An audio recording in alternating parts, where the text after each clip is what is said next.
I'm Ben Mycelis from the MeidasTouch Network, and welcome to our continuing coverage of the MAGA Republican Speaker of the House debacle after MAGA Republicans ousted their own Speaker of the House, the spineless Kevin McCarthy. We went from spineless to speakerless to now MAGA Republicans threatening each other. Actual death threats are now taking place.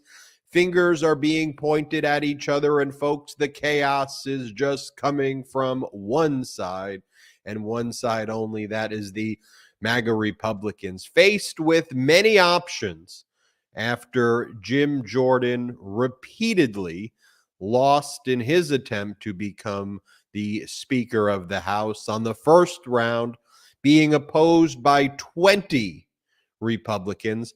On the second round, where Jim Jordan was rejected, 22 no votes. With the prospect of the no votes only set to rise, Jim Jordan and MAGA Republicans could have tried to make a deal with Democrats, which Democrats were open to, with certain non-negotiables, of course. They could have empowered a Speaker pro tem, Patrick McHenry, who you see gavel in and who's walking in right now, or they could go and have another round of Jim Jordan, and we could all watch Jim Jordan lose again, and that's where we are at today. Another round of Jim Jordan losing. That's Patrick McHenry gaveling. The House will come to order. The prayer will be offered today by our guest chaplain, Reverend Ryan Coffey of First Baptist Church of Somerset, Kentucky. Reverend Coffey. Let us pray. To our most precious, gracious Heavenly Father, we humbly bow before you now, acknowledging you as Lord of all. And we pray as David prayed, saying, "For everything in the heavens and earth is yours, O Lord." And we could cut to me this now. This is your Salty. kingdom. And the reason I want to cut to me now is we've seen the prayers take place over and over, and I've seen your comments when there are prayers, and I firmly believe that there are a time for prayers, and I certainly respect every single person's ability to pray and to have their religious faiths and to hold those beliefs, and I respect people who hold those beliefs, and I respect it dearly. When it comes to Jim Jordan, talking about prayer, invoking the name of God in anything relating to Jim Jordan, I'm sorry, it is just something that I can't do anymore here on the MeidasTouch Network, because this is somebody who has spent his life covering up crimes. In Jim Jordan, who the Republicans are trying to thrust on all of us to become Speaker of the House, it's someone who's covered up sexual abuse, someone who's covered up victimization, someone who's supported insurrection. Approval thereof. And pursuant to Clause 1 of Rule 1, the journal stands approved. The Pledge of Allegiance will be led by the gentleman from Illinois, Mr. Bost. Pledge allegiance to the flag of the United States of America and to the republic for which it stands, one nation, under God, indivisible, with liberty and justice for all. Zinke.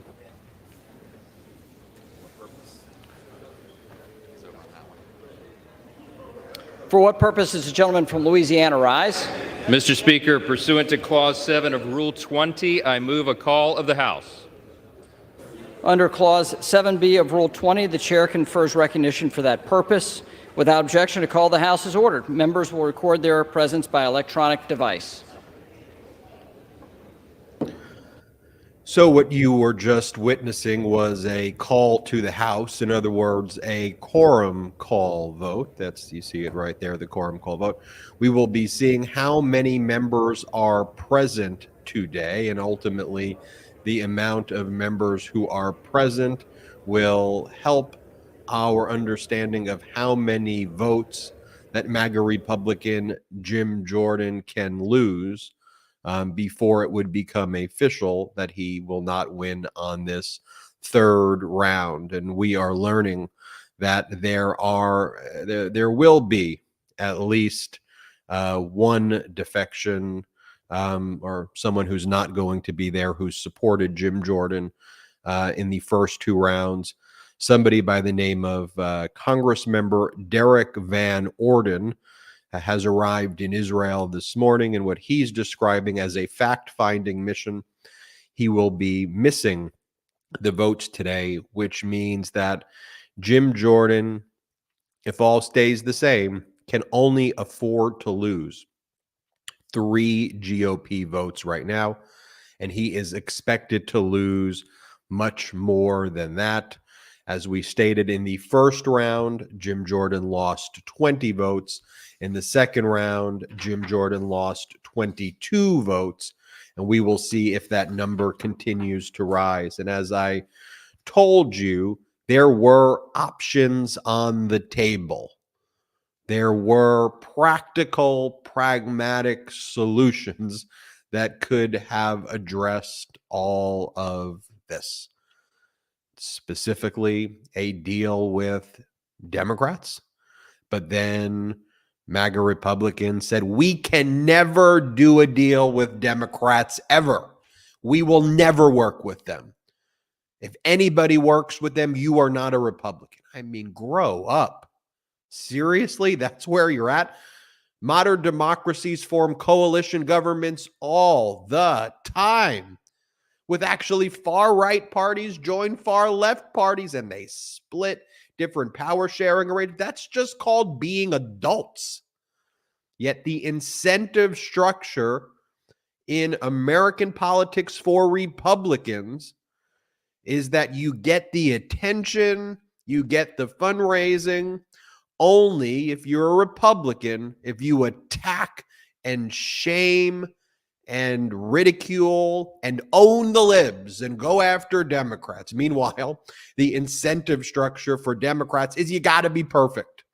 You got to deliver everything for the American people. Healthcare, lowering prescription drug prices. If you say you're going to be abolishing student debt, you better do it 100%, or else they're going to call you out for it. You better be 100 for 100. And all Republicans do is there's nothing that they deliver for the people. It's how do we gerrymander our districts, and how do we go after Democrats? How do we remove Democrats from power? So you have this group which has played out in such a way as, even though Republicans aren't delivering for the people, they are undermining our democracy to create pockets of power that develop into actual systemic overriding of our democratic institutions, but within their own ranks, because they stand for nothing and fall for everything, there is no principles. So all you have in the absence of principle is MAGA ego. And then they just yell at each other and scream at each other. Performative outrage, performative mafia. They talk about themselves as the five families. The five families. What are you talking about? You're a political party, not the freaking mafia. 5 families? Are you kidding me? And so they don't do a deal with the Democrats. They can't empower a speaker pro tem, and that was Patrick McHenry, which, by the way, I'd probably be in favor of. I have certain non-negotiables around that. You know, I want to make sure that Ukraine is funded, our allies are funded, Israel's funded. I want to make sure that these weaponization committees and the impeachment of Biden go away. I want to make sure the government is funded. Remember, the continuing resolution that was previously passed is set to expire now in like less than 30 days. I want to make sure our government's funded. If you give me those bare minimums through 2024, I'll deal with the fact that, you know, the Republican Party is just going to go and be the Republican Party. I'd actually be fine with that. I can't expect much more than that. And you would think that on a bipartisan basis, all Americans would support that. But no, here's how the Republicans did it. They were like, we don't support Bud Light and we don't support Speaker Light. I kid you not. That was their talking point. that they were saying yesterday, because they were saying empowering a speaker pro temp is like a speaker light. And because they don't support Bud Light, we can't support Speaker Light. What the hell are you talking about? Who are these people? Who are these people? Grow up. Now we're in the world of MAGA math, in the world of MAGA splaining, and they're going to do another vote. Their solution to the problem was to do another vote where Jim Jordan is going to lose. Now, I'm on the West Coast. I'll wake up for Jim Jordan. I'll wake up for Jim Jordan losing in another round. Absolutely. But what are you doing? What are you trying to accomplish? And, you know, I keep using the term MAGA math and MAGA splaining. And I think MAGA splaining so kind of perfectly sums it up. Because these people who will be doing what we're about to witness right now, which we witnessed together this whole week and what we've been witnessing since the MAGA Republicans took power in the House of Representatives, these are the people who don't even have the bare threshold of competence. They don't even exceed the floor of what our lowest expectations of an adult should be. These are the people who are taking away your freedoms. These are the people who want to control and who are controlling women's reproductive rights. These are the idiots who are telling you who you can marry and who you can love. And these are the idiots who are trying to MAGA-splain to us fiscal conservatism. These are the people who want to fix it. That's the definition of sociopathic behavior en masse. It is a mass sociopathic behavior that the people who can't even pick their own leader, they can't even do that. They can't even pick their own team when they have the majority. They're the ones lecturing us on fiscal conservatism. And they're the ones who contributed about $8 trillion, trillion with a T, not with a B, not billion, $8 trillion to our deficit. They caused it. They're the arsonists. They did it. And now they come along and go, okay, we're going to fix it. We're going to fix it. Let me lecture you. These Democrats are why they're spending. The Democrats. You did it. You did it, Republicans. It was under your watch. Remember those tax cuts where billionaires could write off their yachts, where billionaires can write off their private jets? Yeah, well, if you can write off an $80 million G6 private jet and all the billionaires are doing it, and then you wonder, where did the tax dollars go? Where did it go? I don't know. Maybe it's the fact that it went to their private jets and their yachts. Maybe it went to all of the other handouts that were given to billionaires and decamillionaires. If you are a working class, middle class, you know your taxes went up. You didn't get any benefits from that tax cut. Absolutely not. They want to gaslight you into believing it so, or they want to get you angry and try to divide you and talk about, oh, what are we mad at today? What are we going to mad? Bathrooms? Are we mad at bathrooms today? Oh, let's get mad at, let's wake up and they can't come in our bathroom. Should we get mad at Bud Light? Yeah, let's get mad at Bud Light because they gave a Bud Light to a trans person. Let's get mad at Bud Light. Protest.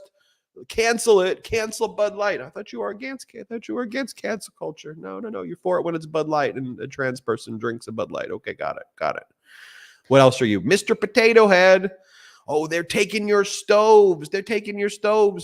That is the MAGA insanity. And when you see them right now, where they can't elect their own leader, you see how we got here. Jim Jordan gave a press conference earlier in the day and have no clue the purpose of Jim Jordan's press conference at all. Want to go through some of the clips from this Jim Jordan press conference if we've got them. We will be pulling those up Here, I want to show you, this is Jim Jordan indicating that he plans to just try and grind it out today and tomorrow for however long it takes, even if he keeps on losing. So he's going to keep everybody there on the weekend. Play this clip. So lay out your path. Are you just going to call roll call vote after roll call vote today and tomorrow and into the weekend and try to wear your opponents down? Because it didn't seem like you made any progress yesterday. Well, you all said that we were going to lose between the first vote and the second vote. You all said we were going to lose 10 to 15 votes. We stayed the same. We picked up a few. We lost a few. I think the ones we lost can come back. So look, there's been multiple rounds of votes for Speaker before. We all know that. I just know that we need to get a Speaker as soon as possible so we can get to work for the American people. Thank you, Congressman. So just to be clear, do you plan to grind this out this weekend if you don't get the votes today? And then secondly, President Biden, as we heard last night, is sending a $100 billion foreign aid package here to Congress. Is that something that you're making the case for why we need to get the House open so we can evaluate the package. We can't do that, can't vote on that, can't pass anything in that. Until we get the House open. So I got to see the package, but we certainly need to help Israel. But I got to see the package. But again, we can't do that if the House isn't open. All the more reason why we need to get the House open as soon as possible. Mr. Jordan, what do you say to the people of Israel, Prime Minister Netanyahu, that you're not able to provide aid to Israel because the House is so locked up? Again, I think you're making my case. I got 200 votes, the Speaker designee from my colleagues. The sooner we can get this accomplished, the better for the American people who expect us to work for them and for our friends and allies like the great state of Israel. And notice he specifically doesn't say Ukraine there as well, and that's intentional. And then Salty, I want you to play that same clip one more time. But do you notice it? And we could stop it after he says, stop. It's like, I want you to just watch his pathology here, because he's being asked a question. He doesn't like the question, and his reaction is to say, stop. Here, play that clip one more time. So lay out your path. Are you just going to call roll call vote after roll call vote today and tomorrow and into the weekend and try to wear your opponents down? Because it didn't seem like you made any progress yesterday. Well, you all said that we were going to lose between the first vote and the second. Stop. I mean, who talks like that? What do you stop? I mean, and then he goes and he cites just like he then just lies about the numbers. He's like, well, we picking up votes. No, there were 20 no votes in round one. In round two, there were 22 no votes. So there were more no votes in round two. By the way, this is just Jim Jordan. Just watch this clip. Play it. I think the American people are thirsty for change. I think they are hungry for leadership. And frankly, they know that the White House can't provide it. They know the Senate won't lead. And they are looking for House Republicans to step up and lead and make change on these important issues. That's what's called a sociopath right there. After all they're putting us through, you need me. You need me. You know you need me. You need me. That's what Jim Jordan is doing right there. It's creepy. It's weird. But that is what you see playing out. And by the way, here, even Fox is like, what was that? Why did Jim Jordan hold a press conference this morning? Like, what was the purpose of that? Here, play this clip. So that was Jim Jordan, the Speaker designate, giving a press conference about the status of the Speaker's race. Doesn't look like he has support yet, Brian and Ainsley. I'm not sure what the purpose of the press conference was. He took questions from the folks, but it looks like he's still just trying to rally the troops. And as the clock ticks down, I'll show you this one. This is Brian Kilmeade saying from Fox, and I don't know what the point of this is or was. Okay, I don't know what the point was. Everything that we just learned, we knew, except for that Jim Jordan is not quitting. Yeah. And there is no Steve Scalise sitting in the background. There's no Kevin McCarthy comeback about to happen. There's no Congressman Hearn who says, what about me? Put me in, coach. So right now, Jim Jordan says, I'm going to use the Bible as inspiration to push myself over the finish line. The problem is, what Bible are the other 20 using? Because they believe that they're making their stand against Jim Jordan. So MAGA math. I'm using the Bible to push me over the finish line. Folks, we just have to say it like it is. These MAGA Republicans are nuts. They are fanatics. They are sociopaths. And I'm not trying to be part. Let me be very clear. I would happily work with Republicans who are rational. Absolutely. I've been saying it over and over again. If you're a rational Republican out there who wants to focus on issues, even if you disagree with me on the issues, where we can start talking about jobs and healthcare and education and veterans and Social Security, protecting it, protecting Social Security, protecting Medicare. If you want to talk to me about infrastructure and improving working conditions and bringing high-paying jobs to the United States, let's talk about immigration. Let's talk about the Democrats' proposal for comprehensive immigration reform. Immigration's an issue. Let's address it. I don't need the MAGA-splaining, performative, rolling up your sleeves and then going to the border and then saying, look at that. That's Joe Biden's fault. No, come up with a solution. You're Congress. You're supposed to be part of the solution, but let's talk about immigration. And as I say here, I know that there's a lot of, people on the right wing that will say, MeidasTouch, liberal media network. Sure, some of my views are progressive and liberal, but I'm an American first.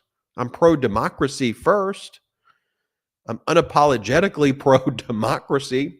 I welcome debate and conversations with real conservatives, not MAGA mutation. I respect if there's real conservatives out there who really want to talk about fiscal conservatism, but not then raise the deficit by $7.8 trillion. I want to have real rational conversations. I don't like the labels, frankly, to be called liberal or progressive, even though if I took a traditional exam of, is that a liberal or progressive? They don't apply. The labels, those categories don't apply to what we're seeing right here. Right now, there's pro-democracy, competence, compassion, and then there is this MAGA, which is a Trump party. They're not even Republican. It's like it's MAGA Republicans are just MAGA. They're Trump. That's how you get Jim Jordan. That's how their MAGA logic tells them, let's pick the guy who supported the insurrection and covered up sexual abuse to be our leader. Now, when I say that, let's pick who supported insurrection and who covered up sexual abuse to be the leader. That could be a ton of MAGA Republicans right now. And think about how sick that is. I could be referring to dozens and dozens of them in the House of Representatives alone covering up sexual abuse or engaging in it and then helping an insurrection. Because they're led by someone who was found liable by a jury of sexual assault. Donald Trump. Somebody who every day in a court right now, concurrent with this live broadcast, evidence is being introduced. Evidence is being introduced of all of the fraudulent statement of financial conditions that built the Trump organization. It came up with phony statement of financial conditions to pull out loans and then robbed Peter to pay Paul in this kind of ongoing Ponzi-like scheme to build the Trump enterprise. That's essentially what the judge found in New York, already granting summary judgment.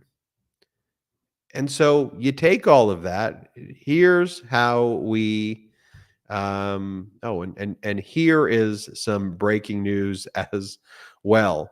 MeidasTouch broke the story that Donald Trump was in violation of a gag order in connection with the New York Attorney General case. Donald Trump kept the threats against the court staff on his website. We broke the news on an exclusive.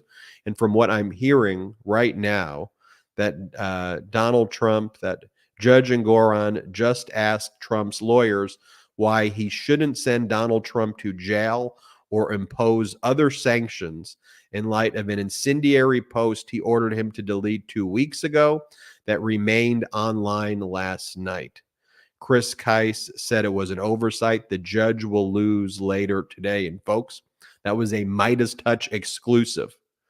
So MeidasTouch, shout out to Ron Filipkowski, our editor-in-chief, who broke that story. One of the probably biggest news items in very recent times. Great job, Filipkowski, in breaking that story. And that is right now potentially leading to the incarceration of Donald Trump for his conduct. And that's just breaking news right now. And that was a MeidasTouch exclusive, folks. There you have it right there. So go to patreon.com/MeidasTouch if you want to support this independent media platform. One of the things that I will say about MeidasTouch, which, you know, I'm proud of, obviously, is more people watch MeidasTouch on our digital platform right now than watch Fox or CNN. And also more views per video than MSNBC, although they post more. So in the aggregate, they have slightly more overall viewership, but with more videos posted than we do. We have no outside investors.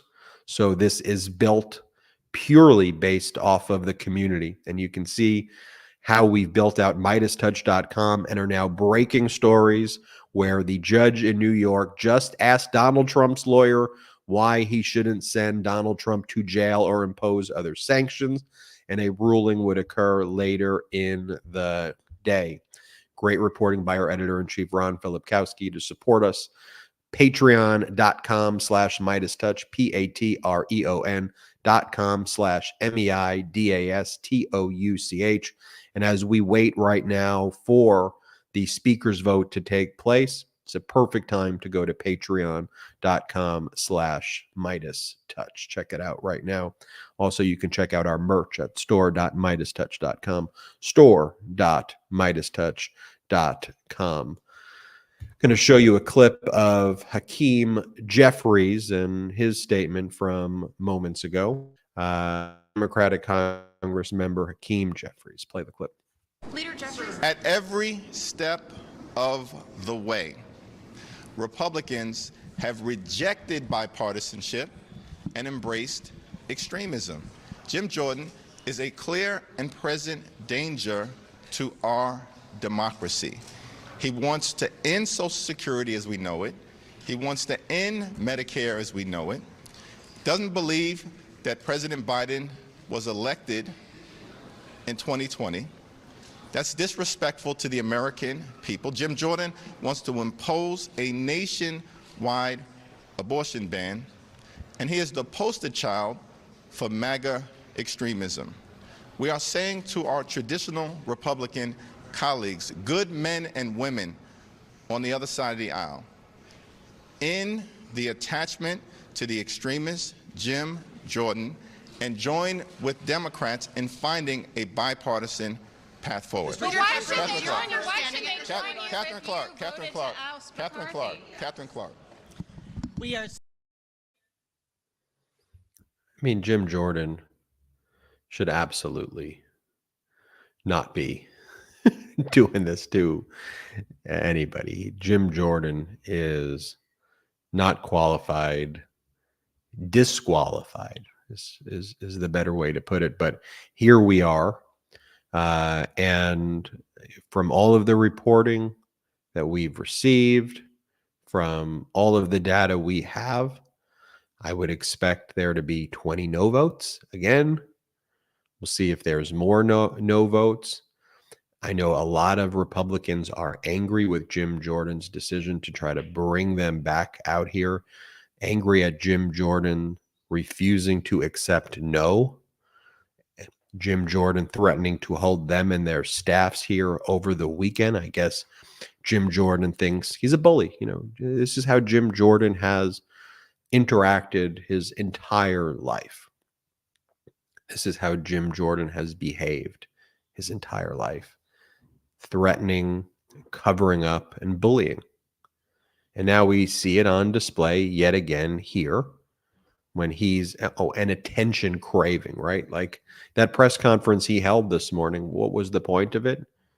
He just wanted attention. He craved attention.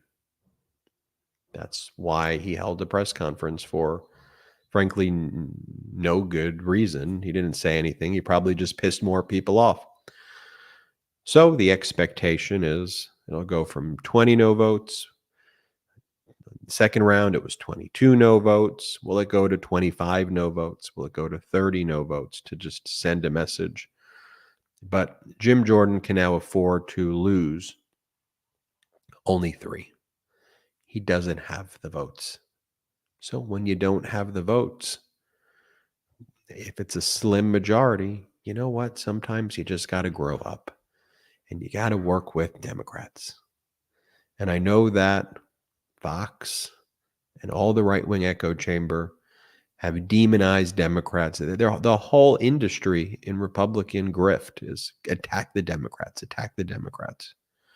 over and over and over again. Who can own the libs the most? So now you can't work with the Democrats because you've created an incentive structure within the Republican Party that it looks like you would rather, you'd rather work with Vladimir Putin than work with Democrats. That's where the Republican Party has gone. They went from Mr. Gorbachev, tear down that wall, to Mr. Putin, there's a vacancy in our speakership. Sir, as Trump would say, sir, there's a vacancy in our speakership, sir. Idiots. I'm Ben Meiselas from the MeidasTouch Network. You're watching our continuing coverage here of, can we call it Speakergate yet? The way we call it Lectern Gate and Everything Gate. Do we call it Speakergate because it involves putting somebody as Speaker of the House who refuses to say no, who's covered up sexual abuse his entire life and supported insurrection? Can we call it Speakergate? We just got big breaking news, of course, reported moments ago that based on the exclusive report by MeidasTouch.com, a New York judge, Judge Engoron, asked Donald Trump's lawyers why Trump should not be sent to jail immediately or other sanctions be imposed in light of the fact that Donald Trump did not delete a post threatening the judge's law clerk that the judge ordered Donald Trump to take down 2 weeks ago that remained online last night. MeidasTouch was the first to break the story. A domino effect after MeidasTouch broke the story, and a judge will rule later today. What a big exclusive for MeidasTouch, MeidasTouch.com. Trump could be jailed following MeidasTouch report on gag order violation. Folks, if you want to know if your support of patreon.com/MeidasTouch is working, if you had a scintilla of doubt that supporting MeidasTouch at patreon.com/MeidasTouch is working and us rejecting outside investors is the right play here, I give you Exhibit A New York judge asking Donald Trump's lawyers why Trump should not be jailed immediately. And that's thanks to the community, unapologetically pro-democracy, Meidas Mighty out there. We got a lot of exclusive features also on patreon.com/MeidasTouch. And by the way, if you're a member of the Patreon community, put in the chat right now if you think others should join our Patreon. If you think the exclusive content is worth it to be a part of the Patreon community. Thanks for everyone who's doing that. All right, our continuing coverage is here. Right now, I guess they're figuring out when to start the vote.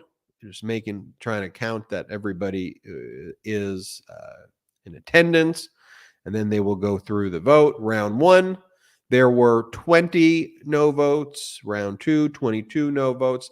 Salty, if we have the original list of people from the first round, there were some tweaks in it, but it's a good list to look at, where there were 20 no votes. If we can pull that up in a second.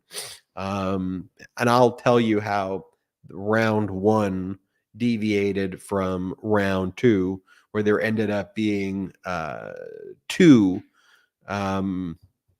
more defections, 22 no votes, but there were two people who kind of crossed over and voted for Jim Jordan, who voted no on the first round, and then you had four individuals who voted for Jim Jordan in the first round who voted against it. So here's the list of round one. Why I like this list a lot is a lot of no votes from the early numbers, the early letters. It goes alphabetical. So right away, Jim Jordan can afford to only lose 3 votes today.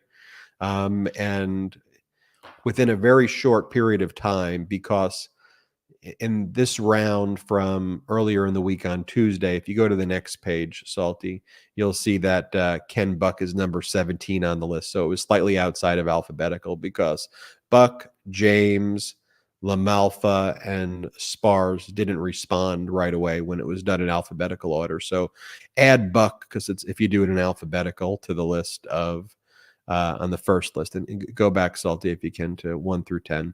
So you're going to have Bacon, Buck, Chavez, De Esposito, and then Vern Buchanan. I think Vern Buchanan is called out in the Bs as well.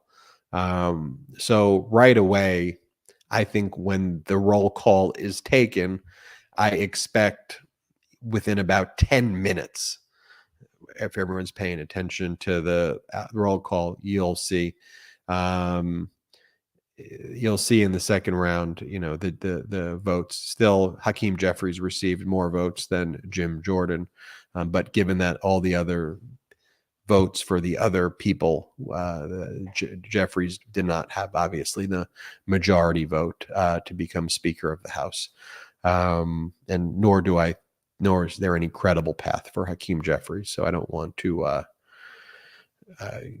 make you believe and give you hopium that is a possibility, because it isn't.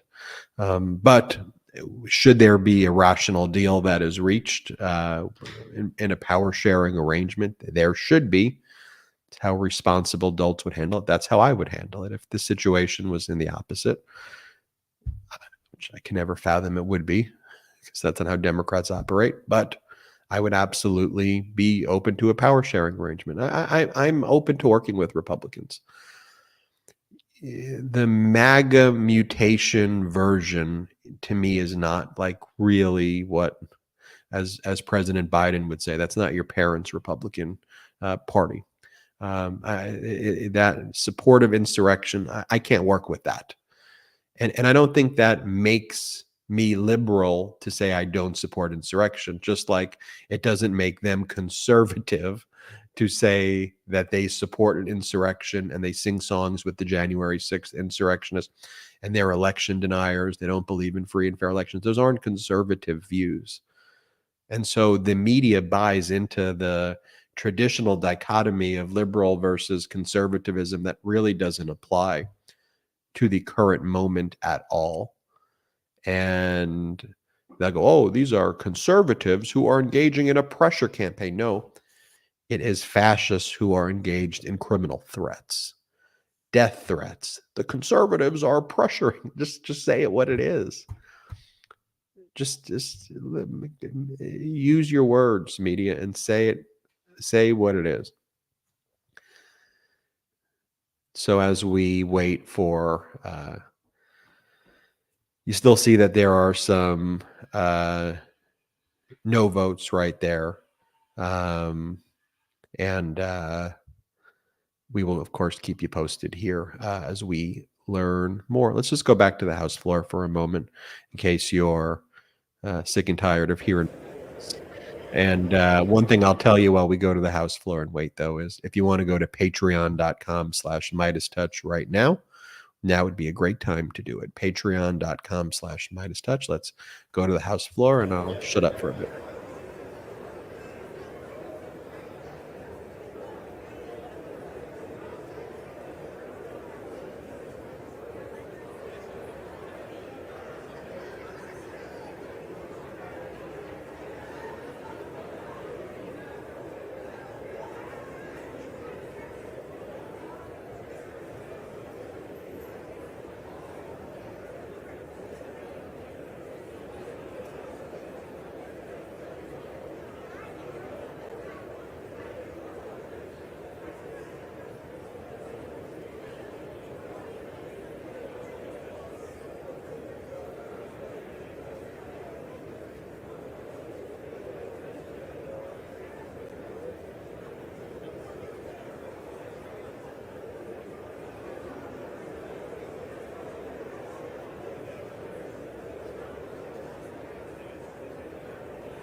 Have all members recorded their presence?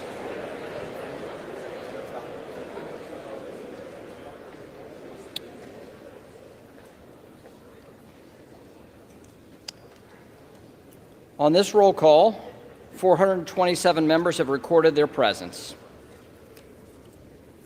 The question now recurs on the election of a speaker.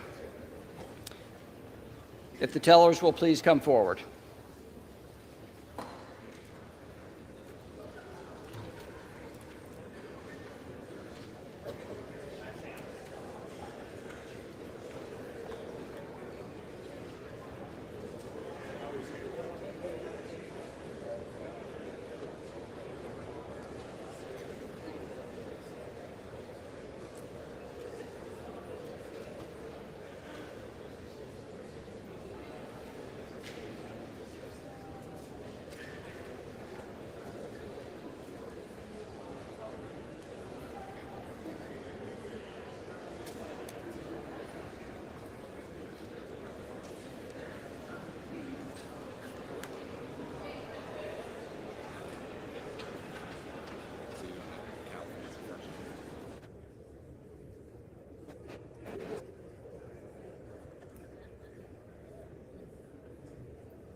House will come to order. Nominations are now in order. The chair recognizes the gentleman from California, Mr. McCarthy. Mr. Speaker, I rise to nominate Jim Jordan for the Speaker of the House.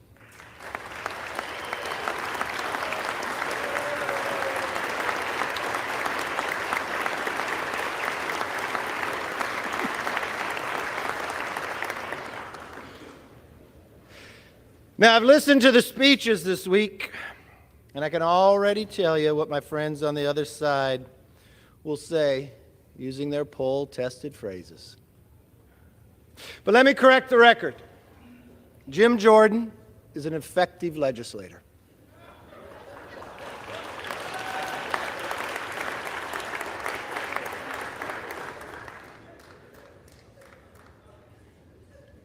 To legislate is about more than the name on the bill. It's about reaching compromise and working long hours behind the scenes to get the job done.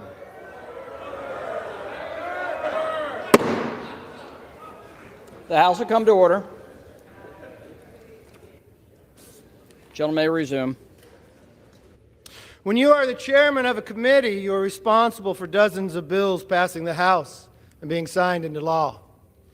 So let me tell you a few facts that don't come out of the polls.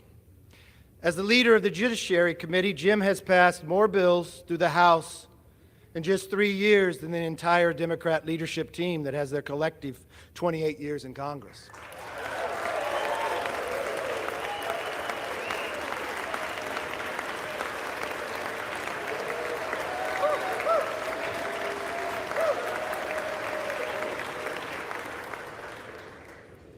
Mr. Aguilar has a whopping one whole bill signed into law, a post office in San Bernardino.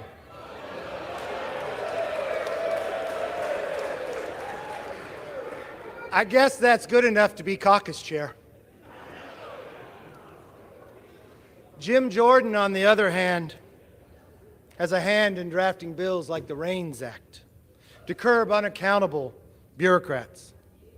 He helped negotiate and pass H.R. 2, the strongest border security bill this House has ever passed.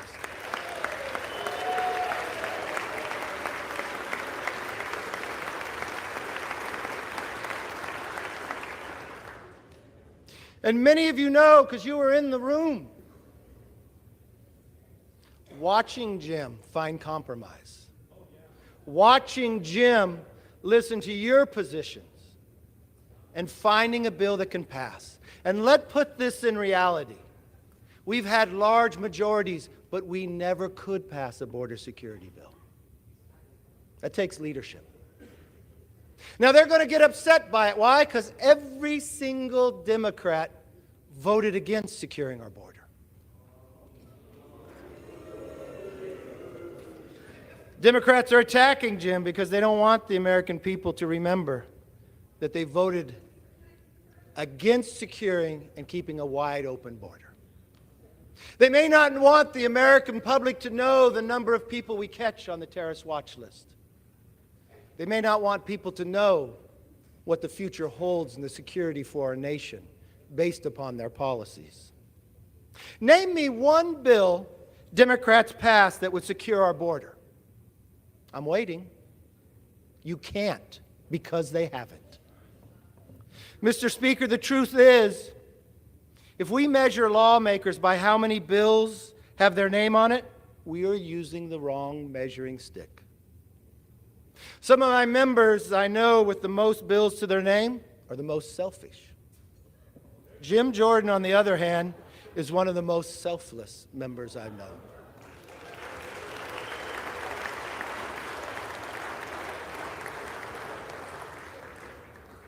I've known Jim a long time, so I want to do something different. I actually called the freshman members on his committee and asked them, what do you think of your chairman? Here's just a few. I quote, Jim empowers every member of judiciary to pursue what interests them.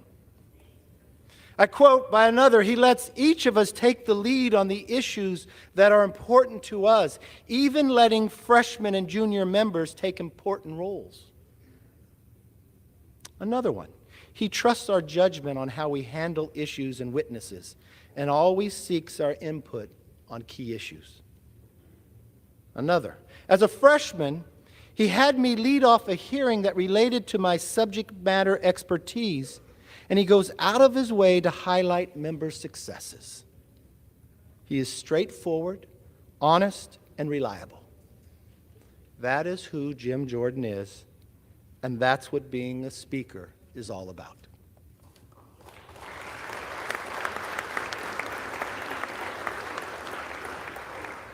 Now, some of you might not know this, but Jim and I have a long history.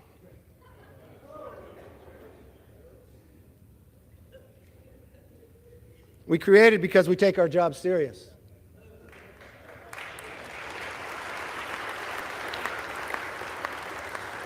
I first met Jim as a candidate.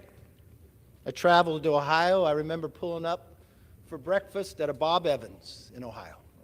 There was Jim having a meeting, listening to constituents.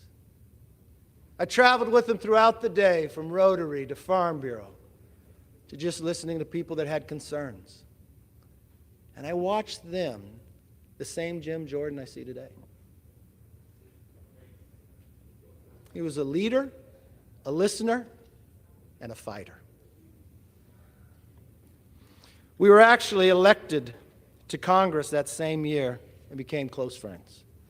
It was a small class. There was only 13 of us. It was one of the smallest Republican classes in modern history. Over time, we took different routes. Jim actually ran against me for leader in 2018. It was a hard-fought battle. But I never once questioned his skills or commitment to this conference or this country. After the race, I became leader, and we had an opening for the ranking member on House Oversight. Jim didn't even apply for the job. I walked into steering. Didn't tell steering. I walked into the other room, and I picked up the phone, and I called Jim. I said, I know you're not running for the job, but I believe in what Jim Collins says in the book, Good to Great. You put the right people in the right seats on the bus. And Jim, you and I may have challenged one another, but you were the right person for that seat. And it was right when you took that job. It was right again when I asked Jim to step up and join the Intel Committee when Democrats put politics over people and turned the Intel Committee into an impeachment committee. It was right again when we asked Jim to step up and be the right person to lead Judiciary Committee as chairman. And Jim is the right person to take that seat behind me to be our next Speaker of the House.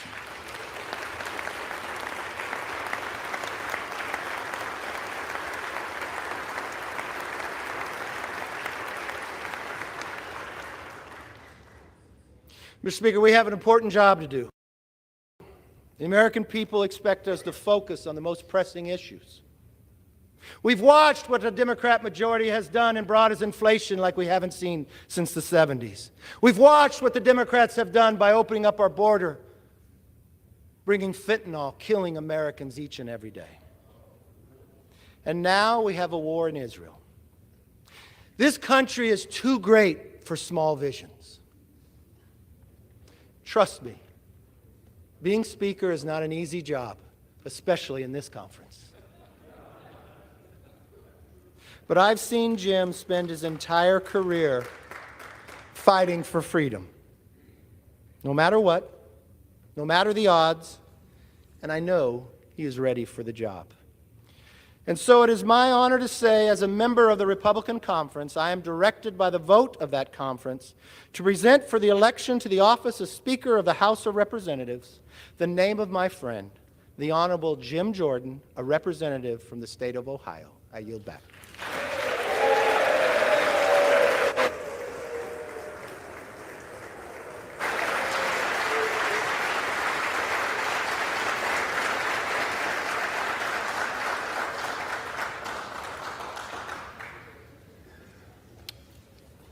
The chair now recognizes the gentlewoman from Massachusetts, Ms. Clark.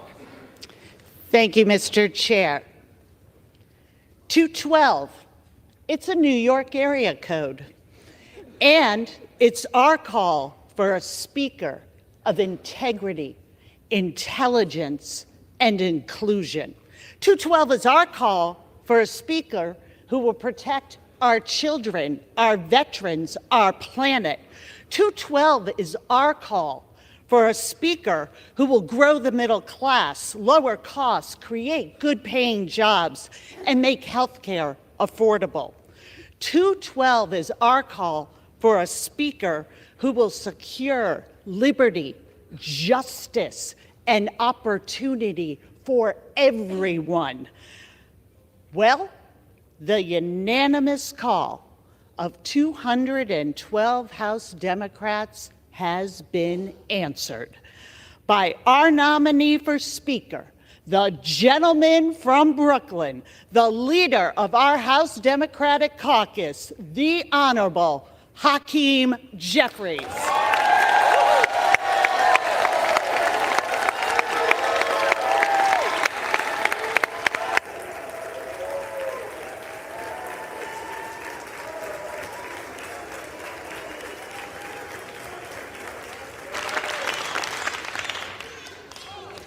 Leader Jeffries has answered our call, but the majority's nominee is disconnected from the American people and their values.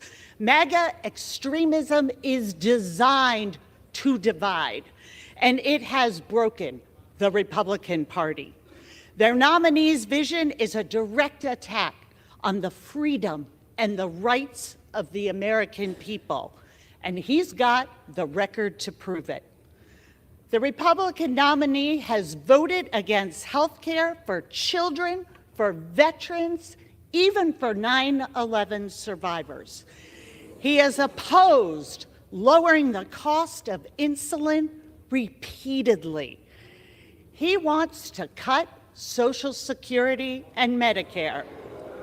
Don't take it from me. It was raised on the other side of the aisle just this week as a selling point to make him Speaker. Over his 16 years in the House, the Republican nominee has never supported a farm bill. What does that mean? What does that mean? It means he has turned his back on farmers, on rural communities, and the 11 million children who go to bed hungry in this country.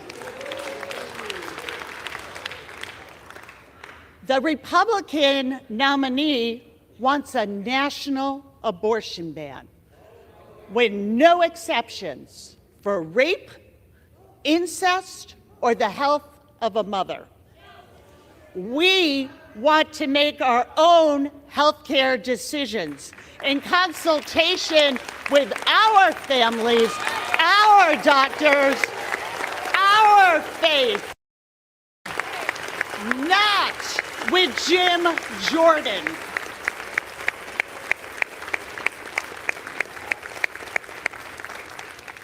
The Republican nominee plotted to overturn the 2020 election, traffics in misinformation, and is a true threat to our democracy and our Constitution. I have had the privilege of working here in the People's House for almost 10 years. And I've gotten to know many of my colleagues on the other side of the aisle. And I know that you hear the same thing that I do. The American people expect us to work together on their behalf.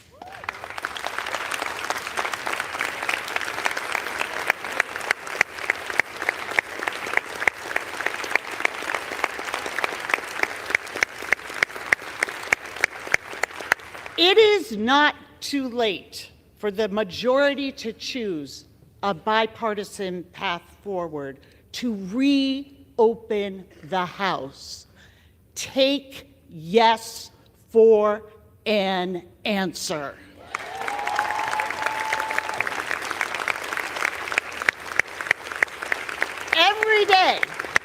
Every day, the majority chooses to engage in a Republican civil war that is threatening their own members instead of engaging with us in the work of the American people is a day that weakens this institution and the standing of our country. We need a speaker who will govern through consensus, not conflict. We need a speaker worthy of wielding that gavel, a leader who will defend democracy, not degrade it. More than ever, we need proven, patriotic, people-first leadership. And that is why I am proud to nominate Hakeem Jeffries as Speaker of the House.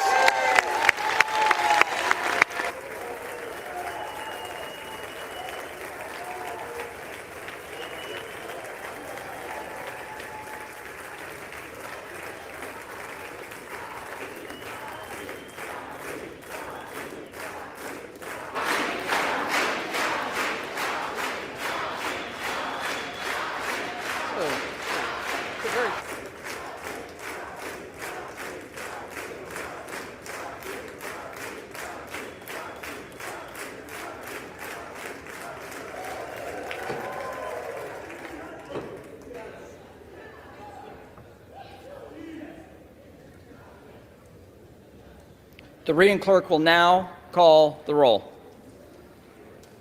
Adams. Jeffries. Here we go, folks. Adderholt. A very powerful speech by Congresswoman Jordan. Kathleen Clark there about bringing everybody Aguilar. together. Consensus. Jeffries. What I want everybody to pay attention to right now are the B's. Alford. Bacon and Jordan. Buchanan are Republicans who previously voted against Jordan. Jim Jordan. Will Bacon Allred. and Buchanan vote? Jeffries. Amodei. Jordan. Armstrong. Jordan.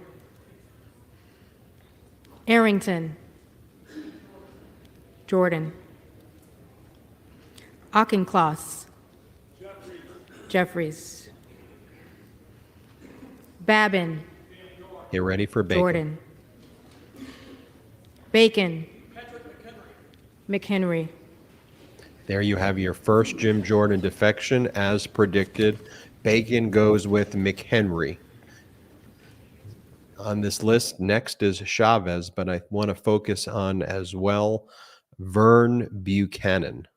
And Vern Buchanan was previously a no. Then we're going to look at Chavez DeRemer, and we're going to look at Buck. So in the Bs, there could be 3 potential no votes to Jim Jordan very quickly. And that's basically all Jim Jordan has to lose without getting through any of the other letters. So we will keep focused there. Baird. Jordan. Balderson. Jordan. Ballant. Jeffries. Banks. Jordan. Barr. Jordan. Bedegan. Jeffries. Bean of Florida. Jordan. Beatty. Jeffries. Bentz. Jordan. Barra. Jeffries. Bergman. Jordan. Beyer.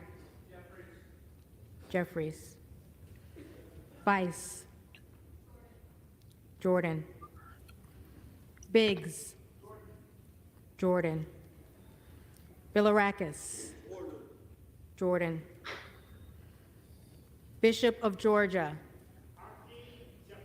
Jeffries. Bishop of North Carolina. Jordan. Blumenauer. Jeffries. Blunt Rochester. Jeffries. Bobert. Jordan. Bonamici. Jeffries. Bast. Bast. Bowman. Jeffries. Boyle of Pennsylvania. Want you all to get ready for Vern Jeffries. Buchanan and Buck. Burkeen. Jordan. Brown. Jeffries. Brownlee. Jeffries. Buchanan.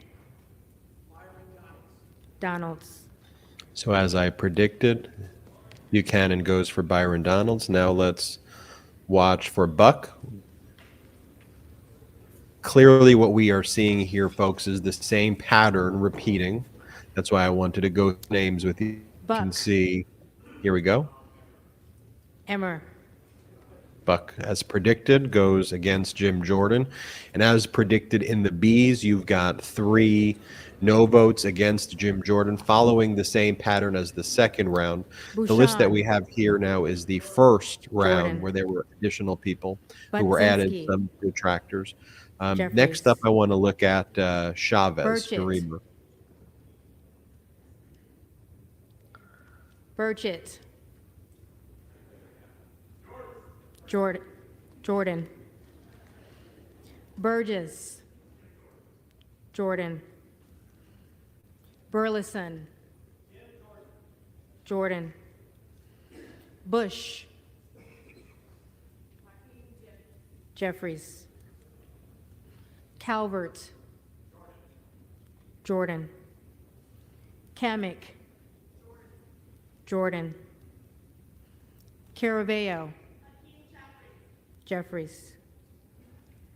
Carbajal. Jeffries. Cardenas. Jeffries. Carey. Jordan. Carl.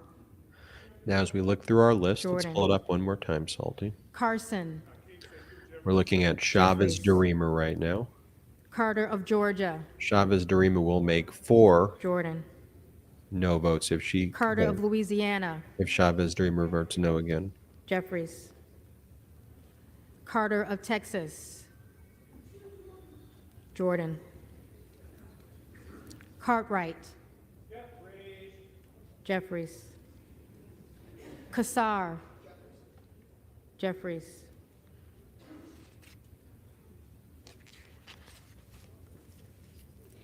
Case. Jeffries. Caston.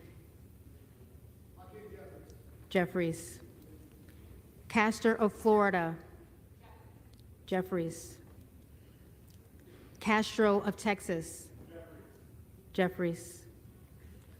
Chavez DeReamer. McHenry. So, as predicted, Chavez DeReamer goes McHenry. We are following the same exact path as we did Shearfullis yesterday. McCormick. Jeffries. Chu. Jeffries. Siscomani. Jordan. Clark of Massachusetts.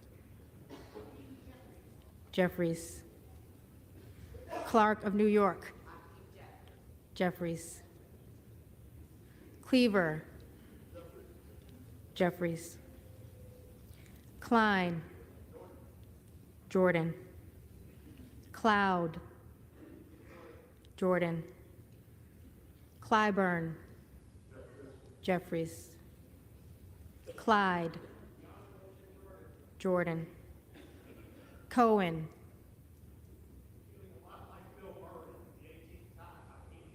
Jeffries.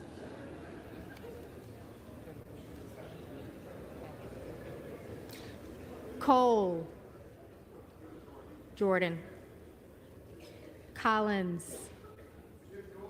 Jordan. Comer. Jordan. Connolly. Jeffries. Correa. Jeffries. Costa. Jeffries. Courtney. Jeffries. Craig. Jeffries. Crane. Jordan. Crawford. Jordan. Crenshaw. Jordan. Crockett. Jeffries. Crow. Jeffries. Cuellar. Jeffries. Curtis. Jordan. Davids of Kansas. Jeffries. Davidson. Jordan. Davis of Illinois. Jeffries. Davis of North Carolina. Jeffries. Dean of Pennsylvania. Jeffries. DeGette. Let's pull up our Jeffries. list, Salty, one more time so De la people can know what Cruz. to look for. De Esposito, Jordan. we are looking for, and Diaz Balart. we are looking- DeLauro. Jeffries. Del Bene. Jeffries. DeLuzio. Jeffries. DeSagne. Jeffries. Desjardins. Jordan. D'Esposito. Zeldin. As predicted, and that should do it, folks. I don't want to officially call it yet, but with that, that's 5. You saw the noise. That should make it so that Diaz-Balart. Jim Jordan does not have Scalise. what? Scalise, there's 6. Jim Jordan is not going to get it on this round. I'll wait till officially call it, but with that, Dingle. it's following the exact same pattern, and we'll see Jeffries. if there's any additional Doggett. no votes on this round. Jeffries. Donalds. Jordan. Duarte. Jordan. Duncan. Jordan. Dunn of Florida. Jordan. Edwards. Jordan. Elsie. Mike Garcia.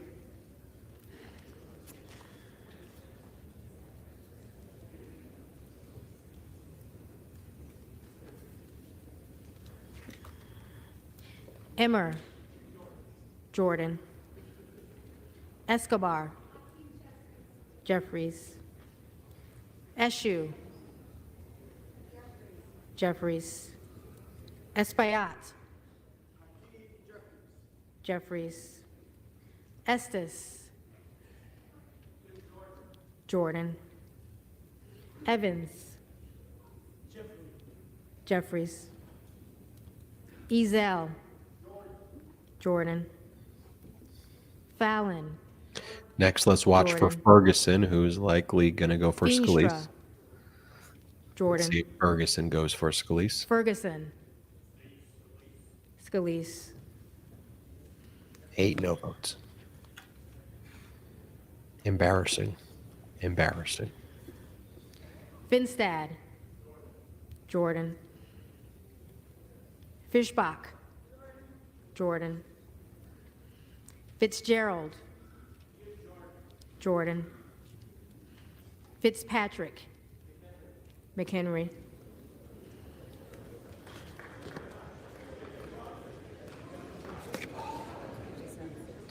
So you saw some commotion there as Fleischman. Fitzpatrick votes Jordan. for McHenry, and the Fitzpatrick for McHenry is Fletcher. a new pickup for McHenry, adding to the Jeffries. no votes. So if we look at our list, Flood. pull it up. Jordan.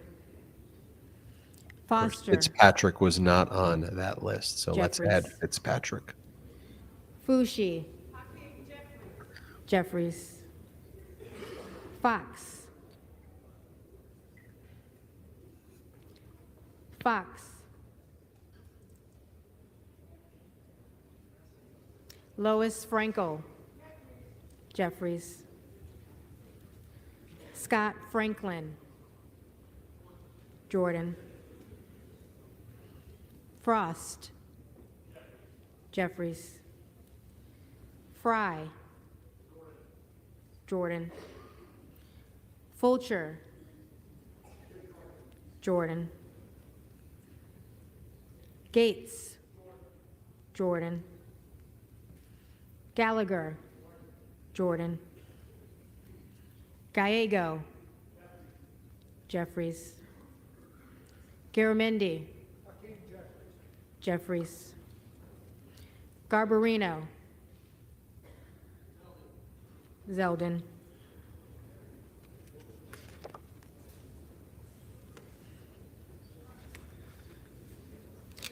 Mike Garcia. Jordan. Robert Garcia. Jeffries. Garcia of Illinois. Jeffries. Garcia of Texas. We expect Jimenez to vote for McCarthy. Jeffries. Can you pull up the list? Elton? Jimenez. McCarthy.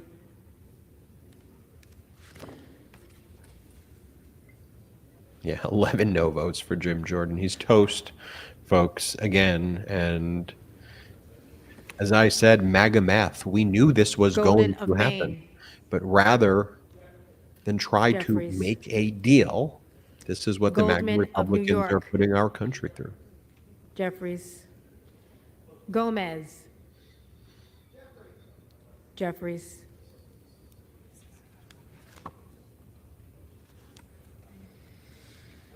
Tony Gonzalez. Scalise.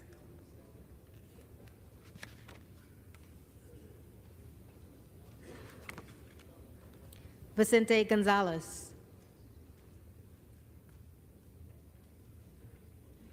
Vicente Gonzalez.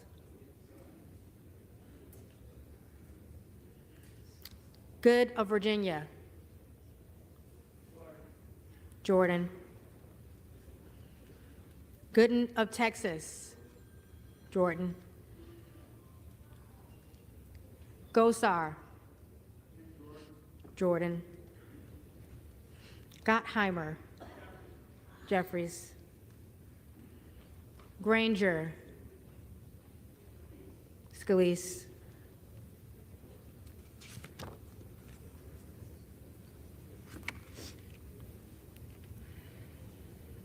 Graves of Louisiana. Jordan. Graves of Missouri. Jordan. Green of Tennessee. Jordan. Green of Texas.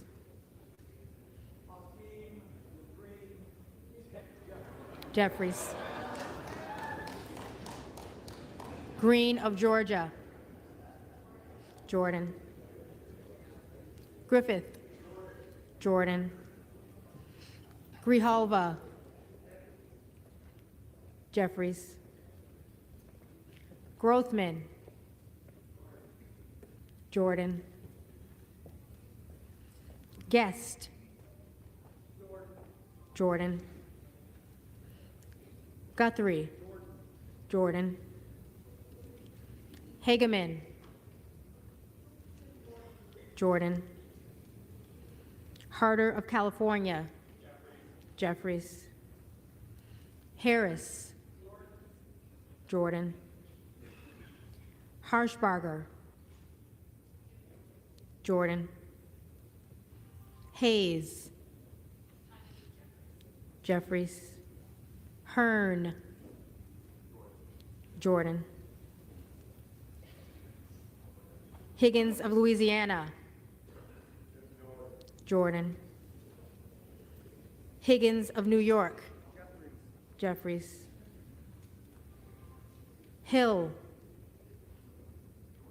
Jordan. Himes. Jeffries. Henson.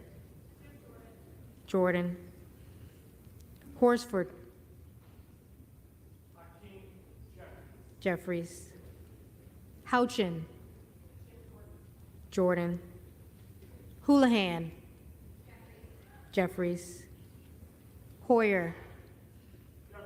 Jeffries. Hoyle of Oregon. Jeffries. Hudson. Jordan. Huffman. Jeffries. Huizinga. Jordan. Hunt. Hunt. Isa. Jordan. Ivy.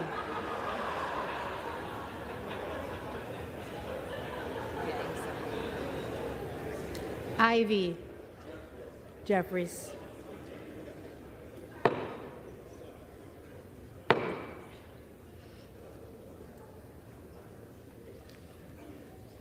Jackson of Illinois. Jeffries. Jackson of North Carolina. Jeffries. Jackson of Texas. Jordan. Jackson Lee. The Honorable Hakeem Jeffries. Jacobs. Jeffries. James. Donalds.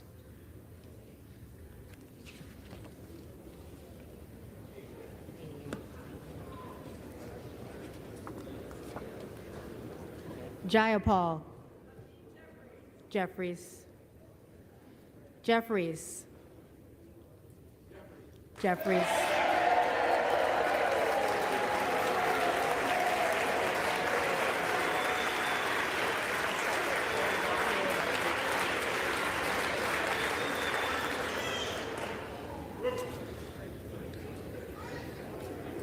Johnson of Georgia.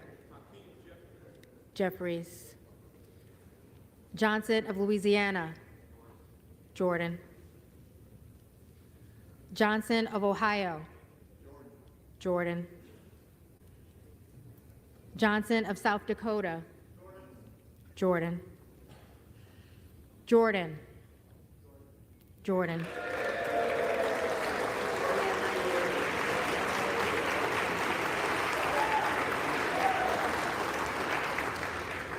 Joyce of Ohio. Jordan. Joyce of Pennsylvania.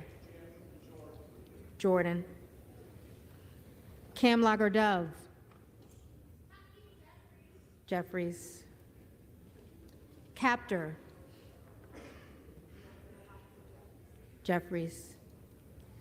Kane of New Jersey. McCarthy.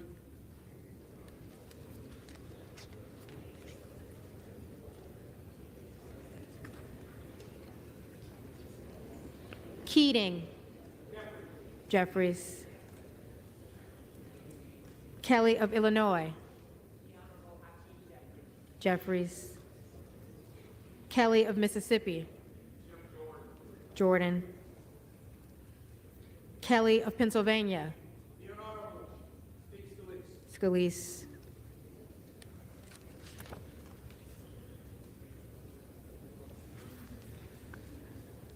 Khanna. Jeffries. Kiggins of Virginia.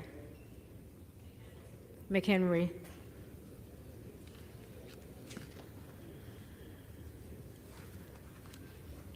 Kildee. Jeffries. So as of now, we have 2 more no Jordan. votes against Jordan than we did Kilmer. at the same exact Jeffries. time when this was Kim of California. done last, with Fitzpatrick Jordan. and Keene now voting against Kim of New Jordan, Jersey. adding to the list. Jeffries. So the question is, will we now have more than Krishnamurthy. 22 no votes Jeffries. against Jim Jordan?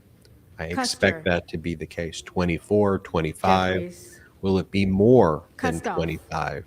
Regardless, it is Jordan. an absolute bloodbath for Jim LaHood. Jordan. Incredibly embarrassing. Also, LaLota. Zeldin. embarrassing for Kevin McCarthy, who gave the nominating speech and I guess thought that he was all of a sudden, he thought he was a statesman. He thought he was, by attacking Democrats and LaMalfa. doing that shtick, Jordan. whatever he was doing, that was going to be effective. Lamborn. It certainly wasn't. And as Jordan. the no votes against Jordan Landsman. continue to tick up, he doesn't Jeffries. have the votes. Langworthy. Take no for an answer, Jim Jordan. Jordan, and go away. Larson And of as Washington. Democratic Congresswoman Kathleen Clark said, the American Jeffries. people expect us to work together. That's a Larson Democrat of saying that. Connecticut. Let's work together. And all the Jeffries. MAGA Republicans are doing is let's own the libs. Grow up. Latta. Grow up. Jordan. Let's watch the MAGA math LaTurner. unfold. Jordan. Lawler. McHenry.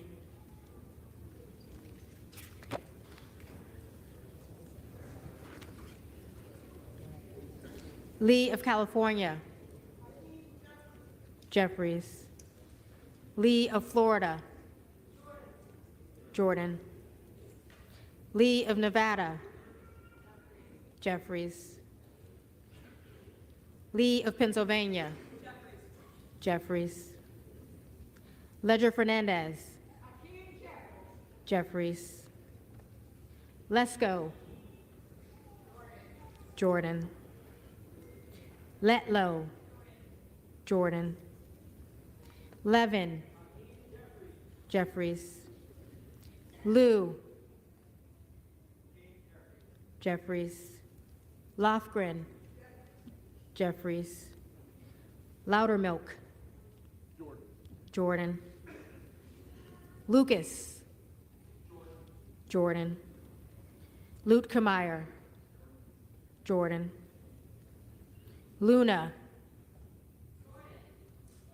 Jordan. Luttrell. Jordan.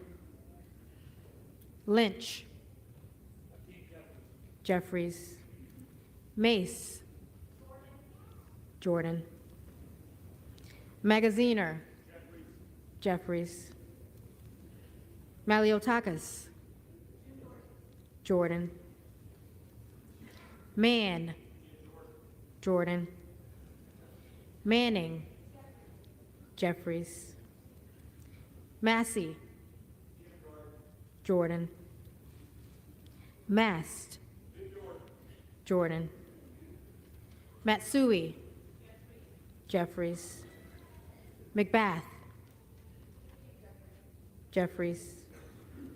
McCarthy. Jordan. McCall. Jordan.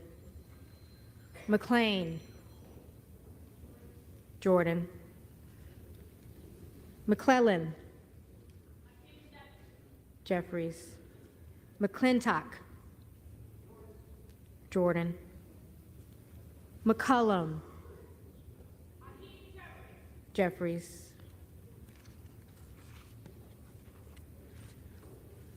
McCormick. Jordan. McGarvey. Jeffries. McGovern. Jeffries. McHenry. Jordan. Meeks. Jeffries. Menendez. Jeffries. Mang. Jeffries. Muser. Jordan. Mfume. Jeffries. Miller of Illinois. Jordan. Miller of Ohio. Jordan. Miller of West Virginia. Jordan. Miller Meeks. McHenry.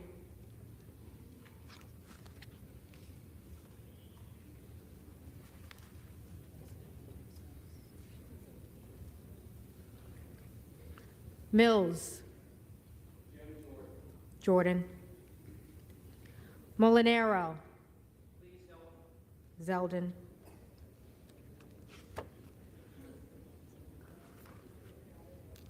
Molinar. Jordan. Mooney. Jordan. Moore of Alabama. Jordan. Moore of Utah. Jordan. Moore of Wisconsin. Jeffries. Moran. Jordan. Morelli. Jeffries. Moskowitz. Jeffries. Moulton. Jeffries. Mervan. Jeffries. Mullen. Jeffries. Murphy. Jordan. Nadler. Jeffries. Napolitano. Jeffries. Neal. Jeffries. Negus. Jeffries. Nails. Jordan. Newhouse. Jordan. Nickel. Jeffries. Norcross. Jeffries. Norman. Jordan. Nunn of Iowa. Jordan.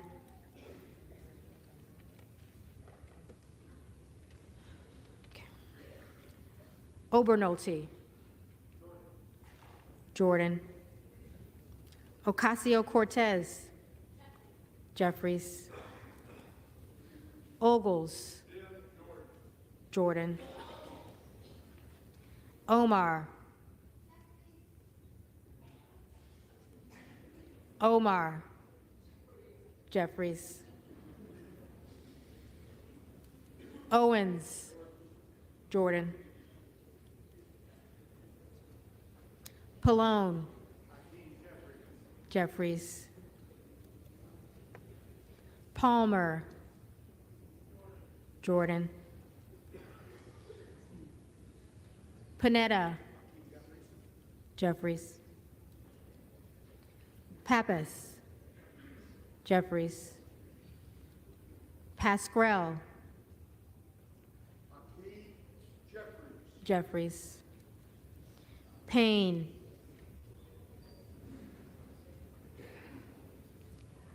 Payne. Pelosi. Jeffries. Peltola. Jeffries. Pence. Jordan. Perez. Jeffries. Perry. Jordan. Peters. Jeffries. Pedersen. Jeffries. Pfluger. Jordan. Phillips. Jeffries. Pingree. Jeffries. Pocan. Jeffries. Porter. Jeffries. Posey. Jordan. Presley. Jeffries. Quigley. Jeffries. Ramirez. Jeffries. Raskin. Jeffries. Reschenthaler. Jordan. Rogers of Washington. Jordan. Rogers of Alabama. Jordan.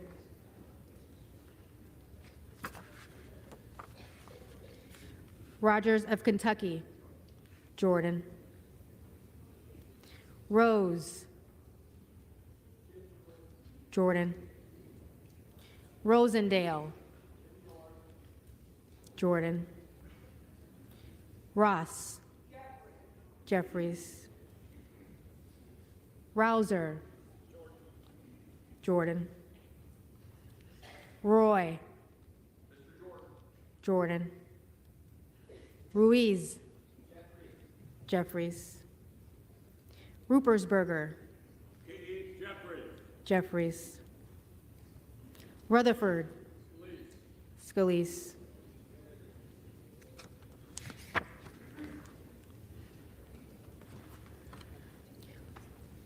Ryan. Jeffries. Salazar. Jordan. Salinas. Jeffries. Sanchez. Jeffries. Santos. Jordan. Sarbanes. Jeffries. Scalise. Jordan. Scanlon. Jeffries. Schakowsky. Jeffries. Schiff. Jeffries. Schneider. Jeffries. Skolton. Jeffries. Schreier. Jeffries. Schweikert. Jordan. Austin Scott. Jordan. David Scott. Jeffries. Scott of Virginia. Jeffries. Self. Jordan. Sessions. Jordan. Sewell. Jeffries. Sherman. Jeffries. Sherrill. Jeffries. Simpson. Scalise.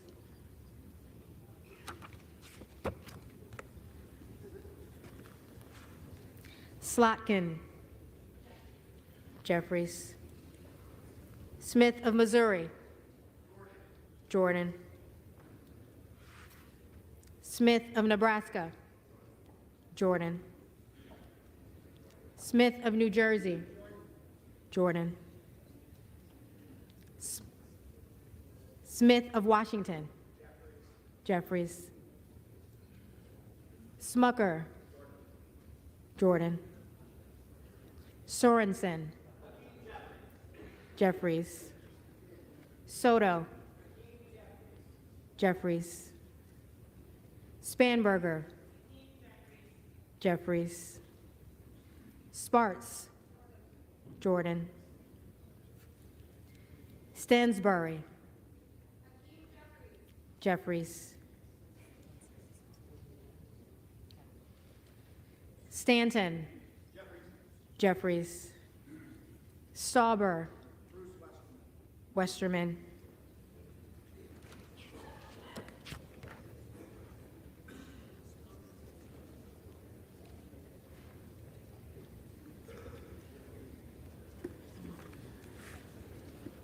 Steele. Jordan. Stefanik. Jordan. Style. Jordan. Stubbe. Jordan. Stevens. Jeffries. Strickland. Jeffries. Strong. Jordan. Swalwell. Jeffries. Sykes. Jeffries. Takano. Jeffries. Tenney. Jordan. Tenadar. Jeffries. Thompson of California. Jeffries. Thompson of Mississippi. Jeffries. Thompson of Pennsylvania. Jordan. So already we've got 24 no votes. The last round was 22 no votes. I think we have an Timmons. image, if we can load it up, Jordan. Salty, of the 24 Titus. no votes right now Jeffries. who voted against Jim Tlaib. Jordan in this round. Jeffries. Takuda. In the prior round, Jeffries. 22 no votes. Let's update it. There's another Tonko. one with the 24. Jeffries. Torres of California. Jeffries. And you see these stars next to it. There we Torres of New York. up-to-date one.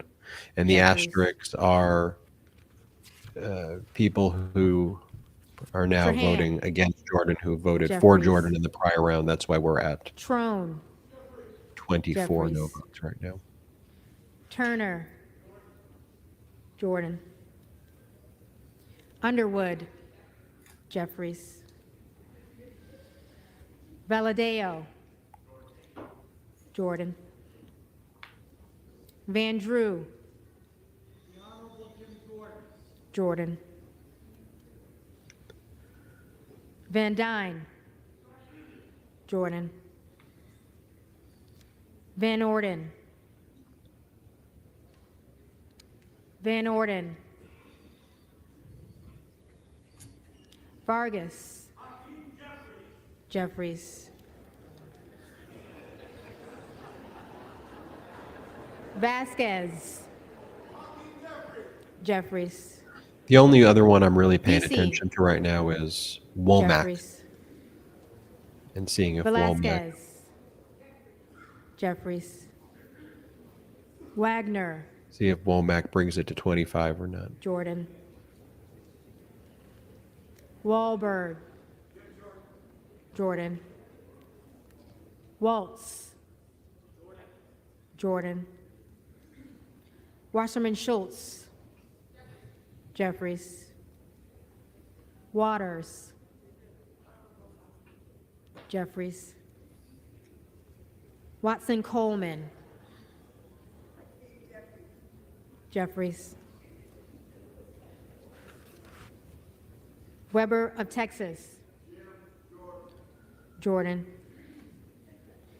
Webster of Florida. Jordan. Winstrup. Jordan. Westerman. Jordan. Wexton. Jeffries. Wild. Jeffries. Williams of Georgia. Jeffries. Williams of New York. Jordan. Williams of Texas. Jordan. Wilson of Florida. Jeffries. Wilson of South Carolina. Jordan. Whitman. Jordan. Womack. Scalise. There you had it. I said, watch for Womack. Yackham. Watch what Womack does. And Jordan. Womack voted Scalise. That Zinke. brings us to Jordan. 25 no votes against Jim Jordan. The one other thing I'm looking for right now is Virginia Fox, who was spotted speaking with Patrick McHenry. I don't believe Virginia Fox voted, but the roll call is done. I mean, you know, Jim Jordan just got obliterated, humiliated right now, folks, humiliated. And now they're going to do an official tabulation of the votes before they announce the official results. And anyone who was absent and didn't vote, I believe Virginia Fox didn't. She was seen speaking with Patrick McHenry. We will see where she votes. But, you know, I could act like the great Nostradamus and say, I predicted it. We called it. But the data is staring. It's right in the face. Unless you are doing MAGA math or trying to MAGA-splain these things to us, we knew this was going to be the result today. Jim Jordan was confronted with three choices right now. And the Republicans. First roll call. Bast. Jordan. See what Virginia Fox does, though. I'm interested to see what she does.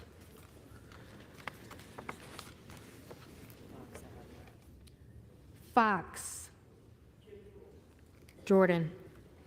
So even though she was speaking with McHenry, she casts her vote for Jim Jordan there. So I expect it to remain at 25 no Vicente votes. Gonzalez.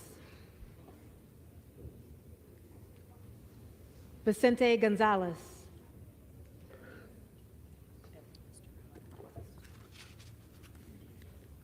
Hunt.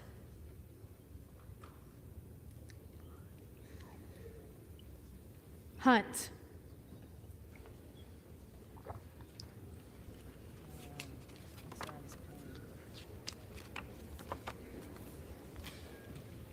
Payne.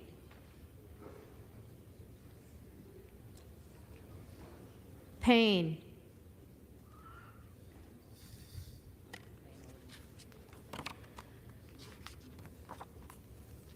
Van Orden. Van Orden.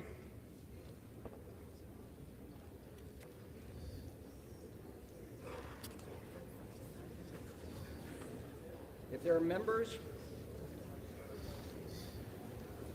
any members who do not answer the call of the roll, they may come to the well and vote at this time. Yeah, there's a bunch of absences today also. That's why you see not as many votes today as there previously was. But as I said, there was a rational approach right here. I mean, there was a compromise that could have been reached with Democrats here that would not make Hakeem Jeffries speaker, even though I think Hakeem Jeffries would be a great speaker of the House. But, You've heard over and over again Democrats saying we need to work together, let's work together. And then you have the Republicans saying we will never work with Democrats, we will never work with Democrats, while also saying they will never work with each other within the Republican Party caucus. So that's not really a tenable way of acting. You got to grow up. You got to act like an adult. You got to realize that coalition governments are part of democracies, and where you have a slim majority and your slim majority can't work together, you have no other choice. And just again, think about the choices that the Republicans had today. They could have tried to reach a compromise and a consensus with Democrats, which Democrats said, let's do. Americans expect us to work together. Let's work together. Republicans rejected that.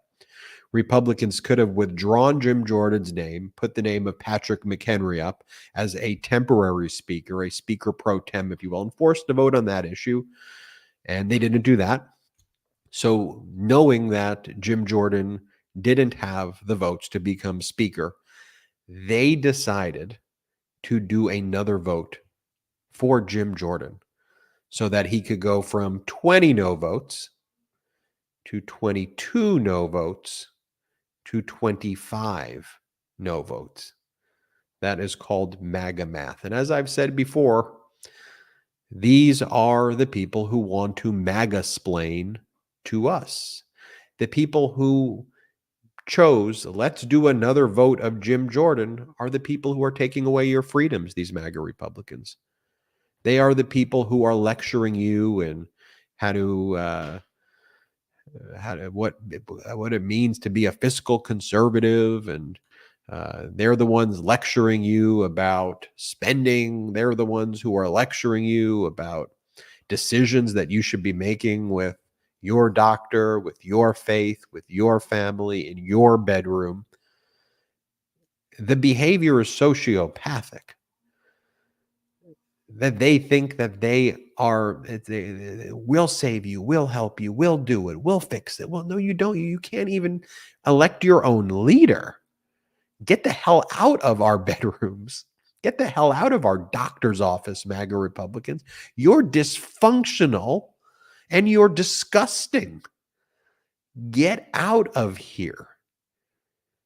And we see the dysfunction on display and the disgustingness on display as they want to call as their leader, as the Speaker of the House, someone who covered up sexual abuse, someone who supports insurrection, somebody who's never put forward any piece of meaningful or no legislation at all, yet alone meaningful, hasn't put legislation into any committees. He's done nothing. He's been a legislative arsonist. And folks, while we watch what's unfolding on the floor of the House of Representatives, MAGA chaos, there is also MAGA chaos taking place in the courtroom in New York, where Judge Arthur Engoron has just stated that he is considering imprisoning Donald Trump. Yes, you heard that right. Judge Engoron, following a MeidasTouch exclusive report. MeidasTouch.com, our editor-in-chief, identified that Donald Trump was in violation of his gag order, that Donald Trump continued to have a post up on his campaign website that he was told to remove as part of a prior gag order that was issued by the court on October 3rd. The judge told Donald Trump to remove it then. Trump removed it just from his social media platform. And New York Supreme Court Justice Arthur Engoron stated that he would announce his ruling later in the day, but that he was considering imprisoning Donald Trump for violating the gag order by leaving the threats against the judge's law clerk up on the website. That was identified exclusively by MeidasTouch. We broke the story. Our editor-in-chief, Ron Filipkowski, did. So for all of you wondering, should I join patreon.com/MeidasTouch and support MeidasTouch Network?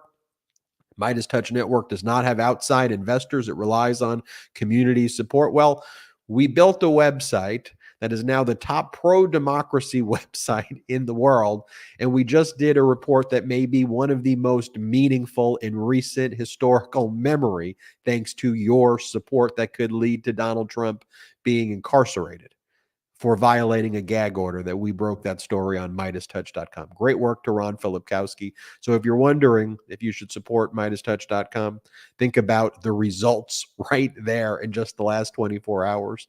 Go to patreon.com/MeidasTouch, patreon.com/MeidasTouch. You can go there right now as we are waiting for the final tabulation, as we all wait for Jim Jordan to be officially humiliated once again.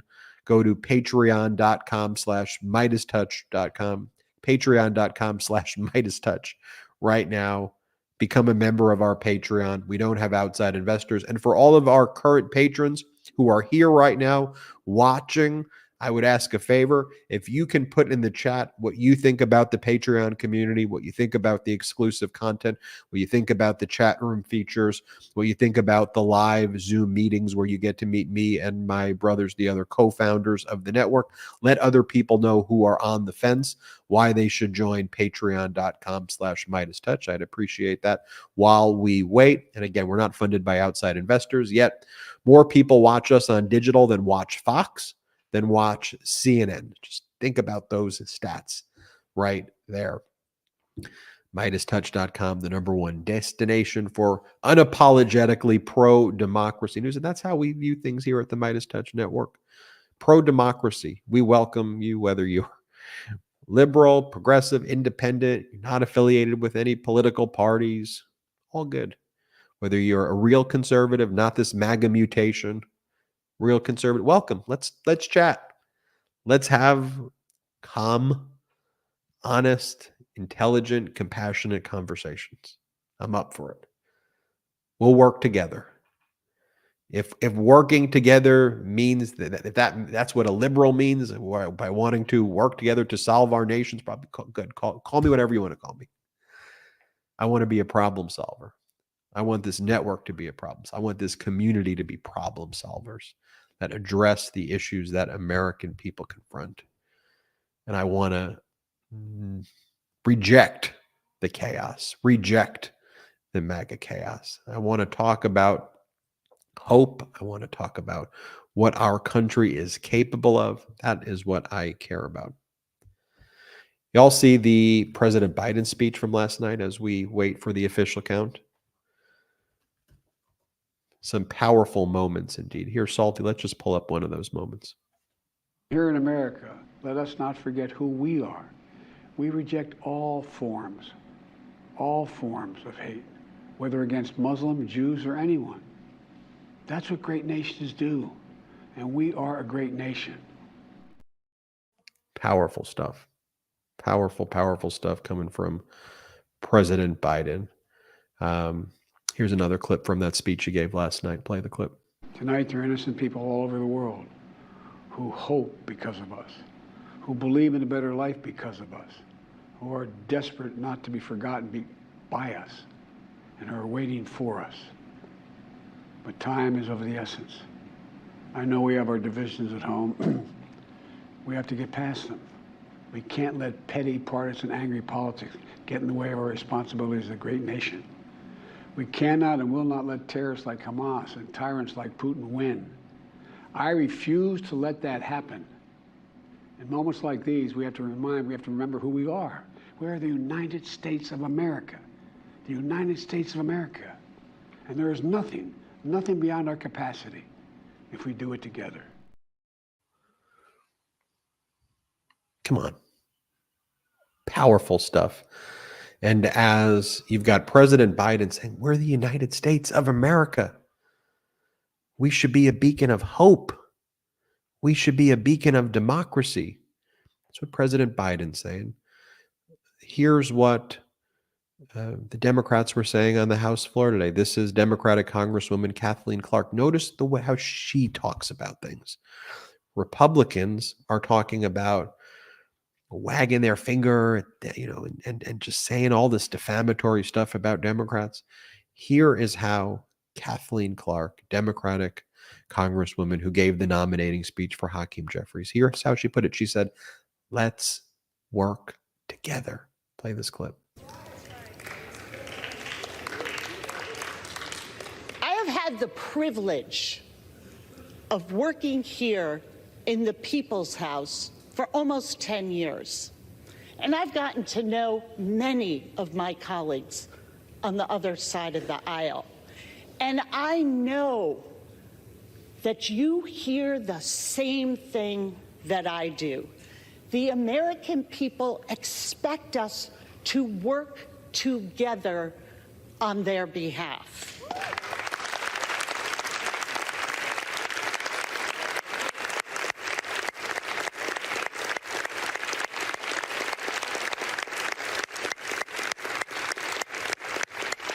It is not too late for the majority to choose a bipartisan path forward to reopen the House.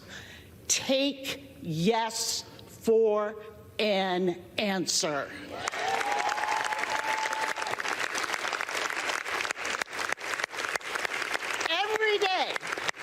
Every day, the majority chooses to engage in a Republican civil war that is threatening their own members instead of engaging with us in the work of the American people is a day that weakens this institution and the standing of our country. And by the way, that's like the entire ethos of the MeidasTouch network. More than anything, put politics aside and let's focus on working together for the American people. That's what the American people expect. That's what I want. That's what I want. I want serious people talking about our democracy. I want serious people talking about prescription drug prices and healthcare and Social Security and jobs, protecting our veterans, protecting Social Security, protecting Medicare, protecting our freedoms. That's what the American people expect, not this MAGA chaos. We are moments being made that Jim Jordan will lose yet again with more votes this time. Salty, let's pull up the latest list that we've got of the no votes right now. There was just one more, Ed Womack. I'll add Womack to that list, but you see Peter Stauber. The asterisks show the people who switched over. That's why there's some additional crossovers right now. And now we're at 25 no votes this round. So Jim Jordan went from 20 no votes to 22 no votes to 25 no votes. Hakeem Jeffries will have more votes than Jim Jordan. Heck, if any of the Republicans want to spare their weekend, let's vote present. Let's watch it be made official. The House will come to order. The tellers agree in their tally that the total number of votes cast is 429, of which the Honorable Jim Jordan of the state of Ohio has received 194. The Honorable Hakeem Jeffries of the state of New York has received 210.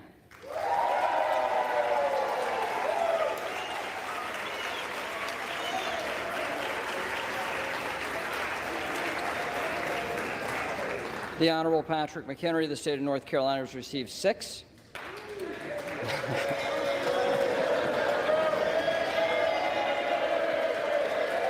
All right, the House will come to order. The House will come to order. The Honorable Byron Donalds of the state of Florida has received 2. The Honorable Tom Emmer of the state of Minnesota has received 1. Lee Zeldin of the state of New York has received 4. The Honorable Steve Scalise of the state of Louisiana has received 8.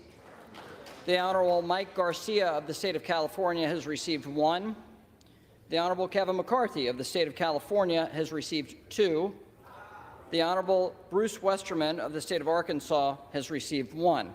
No person having received a majority of the whole number of votes cast by surname, a speaker has not been elected. Pursuant to Clause 12A of Rule 1, the chair declares the House in recess, subject to the call of the chair.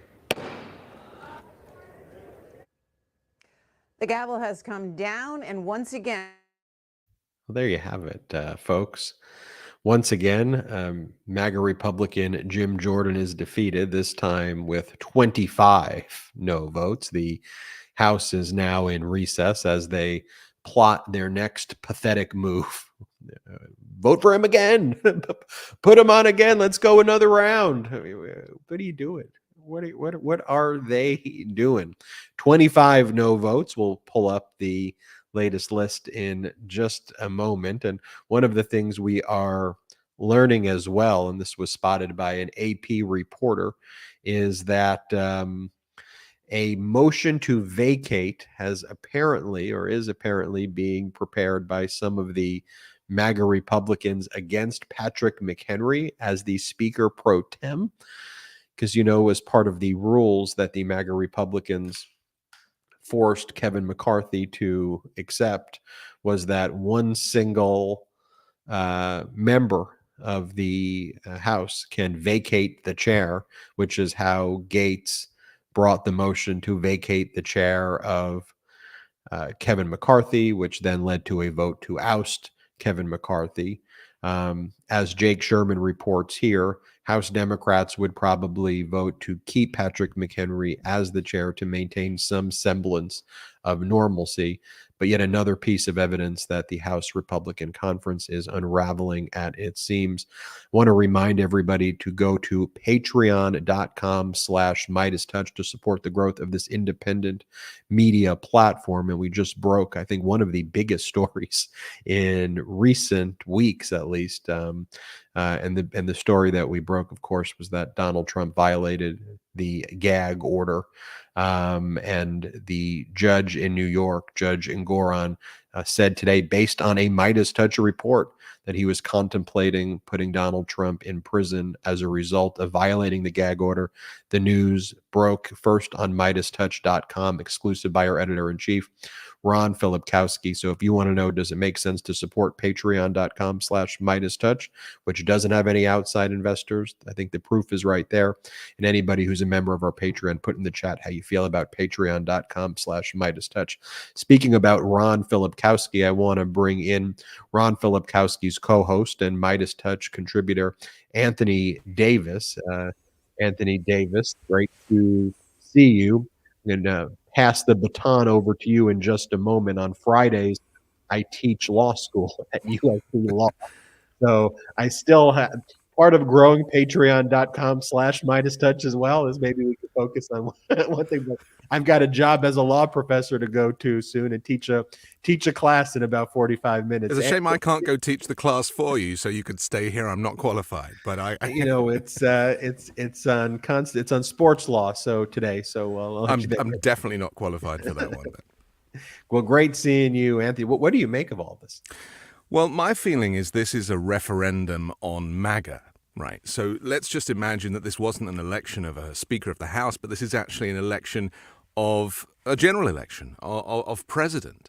And this, to me, is a barometer for what Donald Trump can expect, not just in the primary, but of course in 2024. I genuinely think that MAGA is hemorrhaging support, and this is a perfect example of that. The fact that there are more defectors today than there were before suggests to me that all of this kind of secret backroom dealing and pressure campaigns and putting pressure on the wives of lawmakers and all of this stuff, it's just not working. I think MAGA is having its day.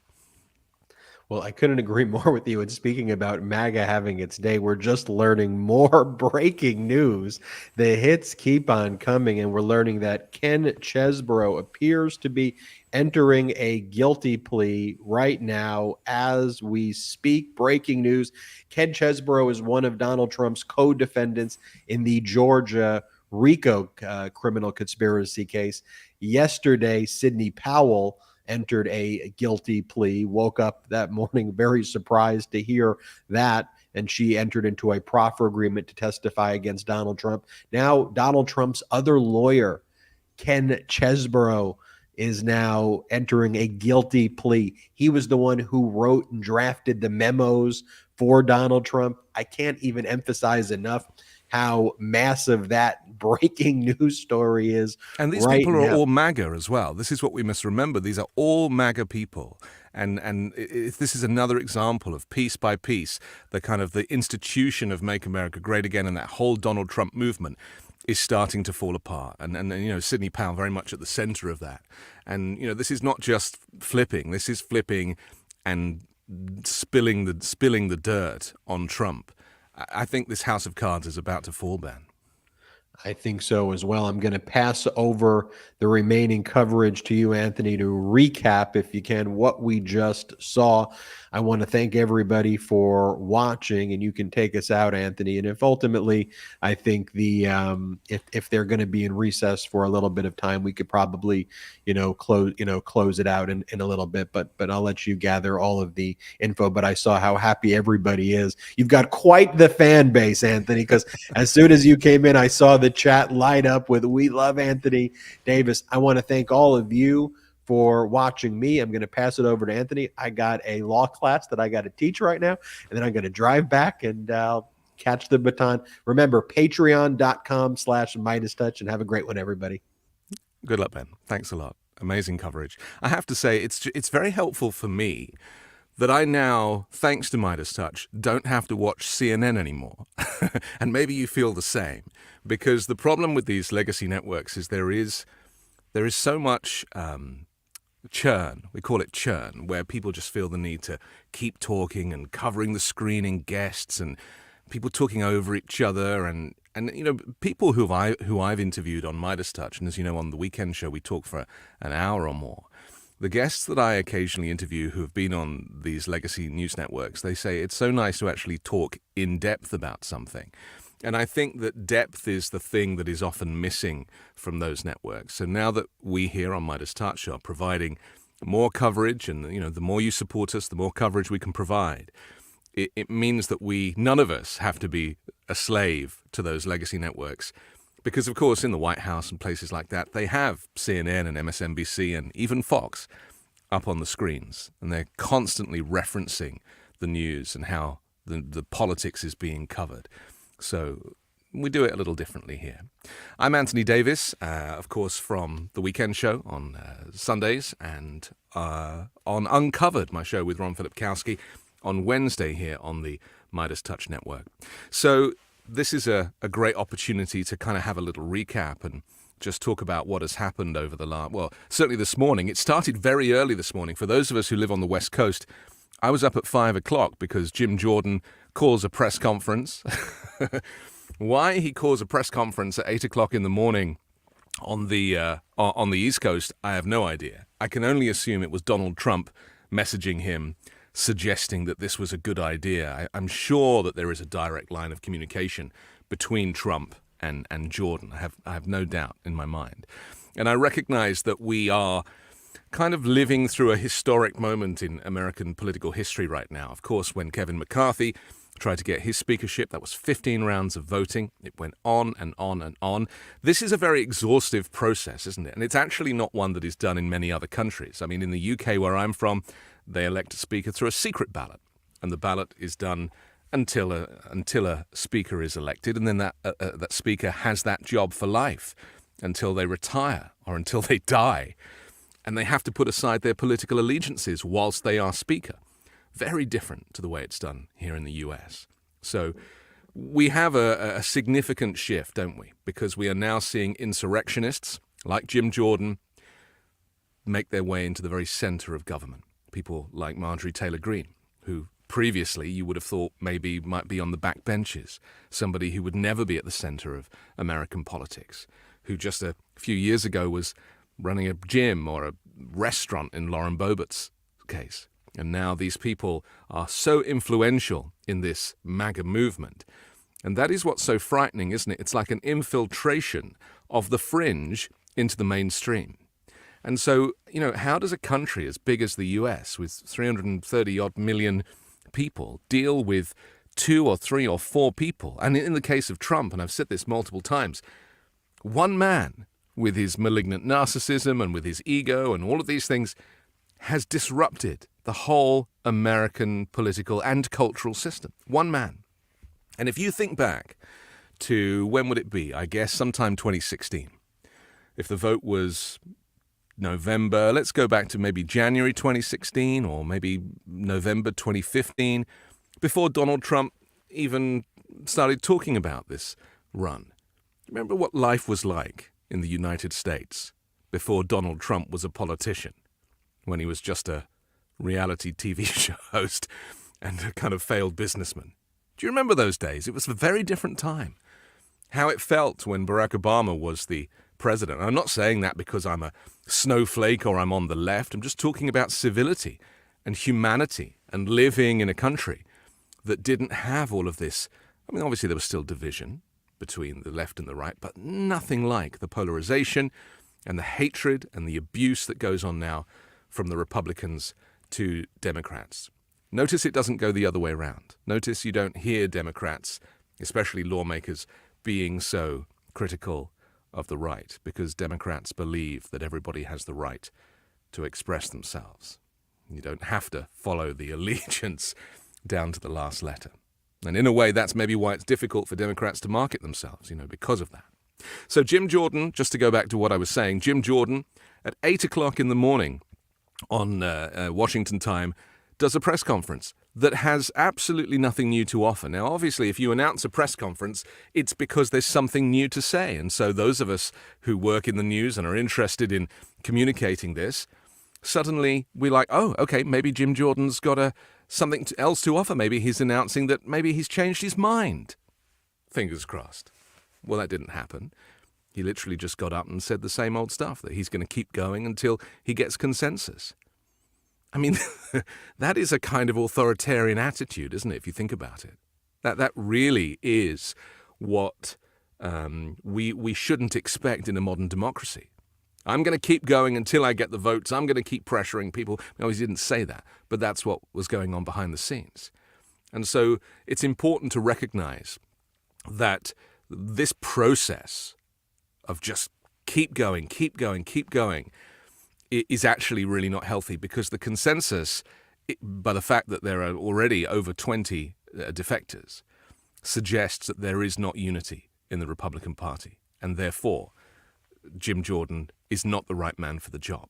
And if only they could rewind and realize that if you don't have consensus, unlike the Democrats, of course, every single Democrat voted for Hakeem Jeffries. Every single one. Total unity in the party.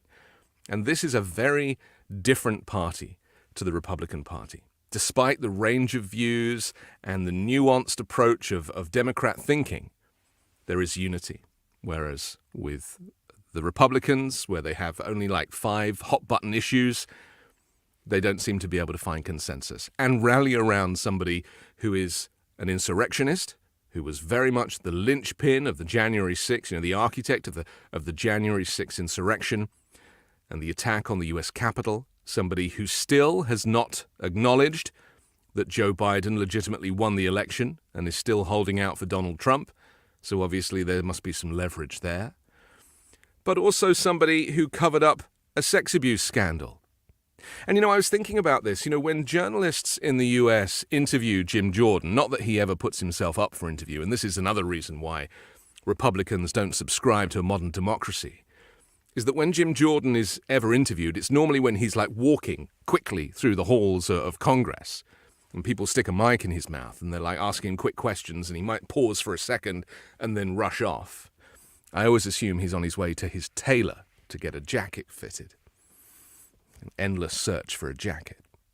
But he'll never give a straight answer, and he'll never want to sit down and actually communicate and talk about policy and talk about what he believes is right for American people. Nothing. It's strong-arming, it's aggression, and it's hate speech. And so much of that is what we've got used to now.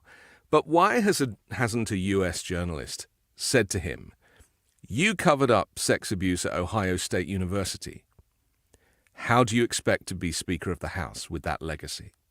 Why has nobody made that point directly to him? And this is what I, as a journalist, find so frustrating, is that, we talk privately about these stories.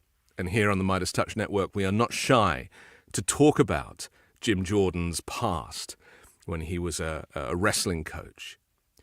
But for some reason, when you hear that analysis elsewhere, they never actually put it to the man directly and bring that history into the present.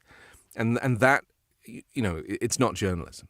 You've got to look at the bigger picture. And the bigger picture here is, historically, if a guy is covering up sex abuse at a university, then how is he going to behave? What kind of moral compass does he have going forward to be a Speaker of the House, which is a very important role? And I think now people will have renewed respect for Nancy Pelosi. If you think about the fact that she is somebody who held the role and has been in Congress for decades, renewed respect for keeping the House together and maintaining unity. It's not an easy job. And so obviously there's been talk about keeping the temporary speaker in place. Republicans announced this morning that they are not interested in doing that, or maybe it was last night, they're not interested in doing that. They want to elect a speaker, and the reason they want to do that, they don't want to just continue House business. They want to put MAGA at the center of U.S. politics. And again, this must all be coming from Donald Trump, because, he's rapidly losing his grip on the party. He's rapidly seeing more of his former surrogates and his former staff turn on him, former lawyers in the case of Sidney Powell, and he knows that he's now being backed into a corner. So he really needs Jim Jordan to be the speaker. And I have no doubt that it was Donald Trump that said, get a press conference. 8 o'clock in the morning, that was 5 a.m. for those of us on the West Coast. I woke up, I saw this was happening. I'm like scrabbling around trying to get something together, and then I realized the guy was saying nothing. It's so frustrating, isn't it? So if you know anything about doing the news in Washington, you have to think about the whole country and the time zones that go with that. And Jim Jordan did not do that at 8 a.m. So if he did want support, if he did want the media to provide attention, then he was definitely not going to get it from those of us who were half asleep. I actually went back to bed, and I feel all the better for it. Thank you, Jim Jordan. Thank you for nothing. Thank you for your comments. I can see them on the screen. Please continue to talk to us. 20,000 people joining us here on the MeidasTouch network. And the important point here is that we recognize that this morning's vote is significant. It's not, it's just another vote. It is significant. This is another moment in American political history where somebody is being rejected for the third time. Jim Jordan rejected for the third time in this House vote, failing to win the majority necessary to be elected as Speaker of the House after a growing number of his fellow Republicans refused to support his candidacy. 25 GOP lawmakers voted for someone other than Jim Jordan. The rest, 194, voted for Jim Jordan. 210 Democrats supported Minority Leader Hakeem Jeffries. Jordan's opponents have grown in number with each election. In the second vote, held on Wednesday, 22 Republicans voted against him. On Tuesday, 20 opposed him. And here we are now with him breaking his record. 25 Republicans objecting to the election of Jim Jordan as Speaker of the House. And, what does that say about where the Republican Party is at now? And what does that say about the future, really, for, future elections? And this is something that the point that I made earlier, and I really stand by this, is that we need to recognize that this is a referenda on the institution of MAGA, of this rise of fascism in the West. This movement by Donald Trump and all of those people that are pushing this narrative. And they're all over, from the My Pillow guy to General Mike Flynn on his Reawaken American tour. They're all speaking this language, this weird Christo-fascist language, trying to insist. It's white supremacy. It's extreme forms of Christianity. There is so much there. Not just Donald Trump and his red cap. It's now very much embedded. The brainwashing goes very deep. And Jim Jordan is an example. He's like a Trojan horse, isn't he? He doesn't wear the red hat, but he is MAGA in every other way. And so he being Speaker is a perfect opportunity for someone like Donald Trump to infiltrate Congress at the very middle, at the very nucleus. So we'll see if there'll be another vote. Let's be honest, this is going to keep happening, isn't it? There will be a continuation of votes, and because when Kevin McCarthy eventually, after 15 votes, got voted in, the differential was minimal. He was down to 5 and 3 and 2, and eventually he only had to convince a few people, strong arm a few people. And of course, he sold his soul in that process. He gave away one very important option, and that was that only one person had to propose a motion to get rid of him. And that's why he was gotten rid of by Matt Gaetz. So he sold his soul to get that speakership. I mean, Kevin McCarthy can be one of those politicians in the future that say, yeah, I was the speaker. Yeah, for like 20 minutes you were the speaker. We had a prime minister in England who was prime minister for 2 weeks recently. I mean, this is not a great legacy. So to kind of now get Jim Jordan time and time again, trying and trying, time and time again, just imagine what's happening right now in the halls of Congress, behind closed doors. You think he's angry? Do you think he's tearing the place up? Do you think he's throwing ketchup at the wall? I just don't see how you can convince 25 people to change their vote. And this is what's so interesting, isn't it? We are in a situation now where there are so many defectors that to strong-arm 25 people. I mean, bear in mind that there are people who have voted for him, 194 of them, who were strong-armed, who have been on the receiving end of death threats in some cases. And the point now is that there are just too many people to convince. And I have a terrible feeling that Jim Jordan is not going to be able to do that. Let's see if we can... Salty, do we have any coverage of that, the last moments of that vote that we can put up and take a look at? And just so I can talk through the numbers in the kind of final stages, because that would be kind of interesting for us to look at.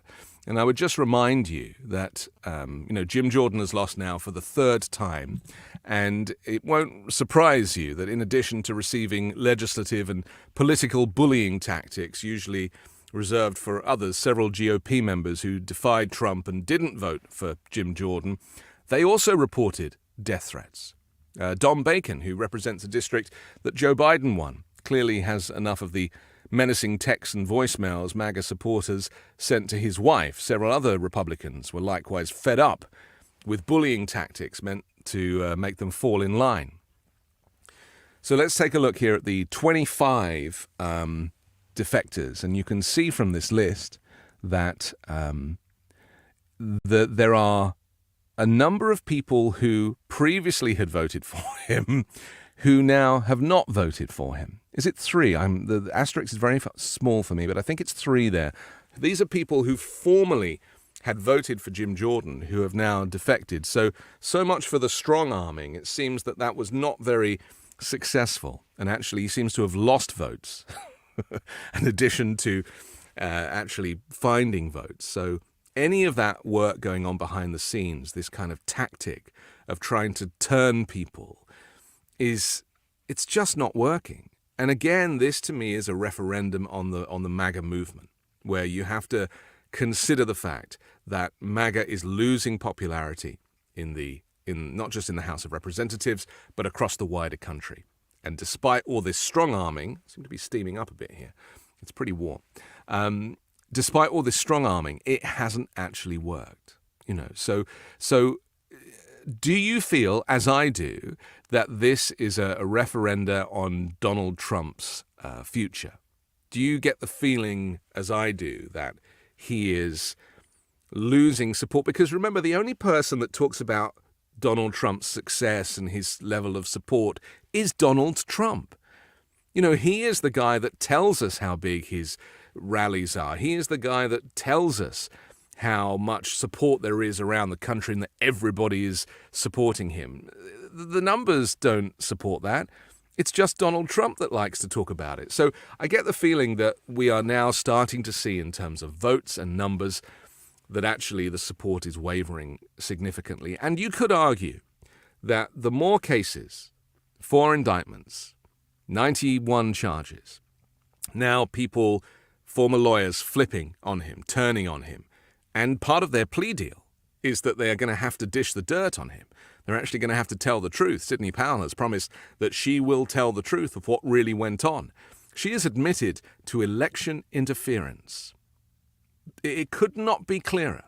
And that is going to be very bad for Donald Trump in the coming days, because, as you know, he is ranting and raving and screaming and unraveling. I mean, I've watched, and I'm sure you have, in his most recent interviews and videos, that Donald Trump is visibly and physically unraveling in front of the American public. We're actually seeing, not just physically, we're seeing him sweat more, we're seeing him slur his words more, we're seeing him be confusing Obama with Biden and Jeb Bush. I mean, like, all kind of weird stuff.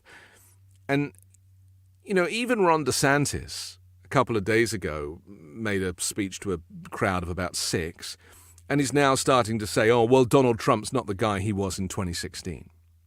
And, you know, if that is not an example of the party cannibalizing itself, you know, the party turning against itself, even though I think in the latest polls, DeSantis has just 6% of the support for the primary. Donald Trump still way out front with around 79%. So it's kind of crazy, isn't it, that the Republican Party is actually eating itself, or eating its young, as Donald Trump might say. I think he was supposed to say eating its own, but, you know, it's nice to quote Donald Trump even when he misquotes. It's kind of a double negative. So let's just have a little recap on how things looked this morning. As I said, we started very early with a vote. And for the third time, Jim Jordan has lost the election for Speaker after 25 Republicans have objected, failed to win the majority necessary to be elected as Speaker of the House after a growing number of his fellow Republicans refused to support his candidacy. 25 GOP lawmakers voted for someone other than Jim Jordan.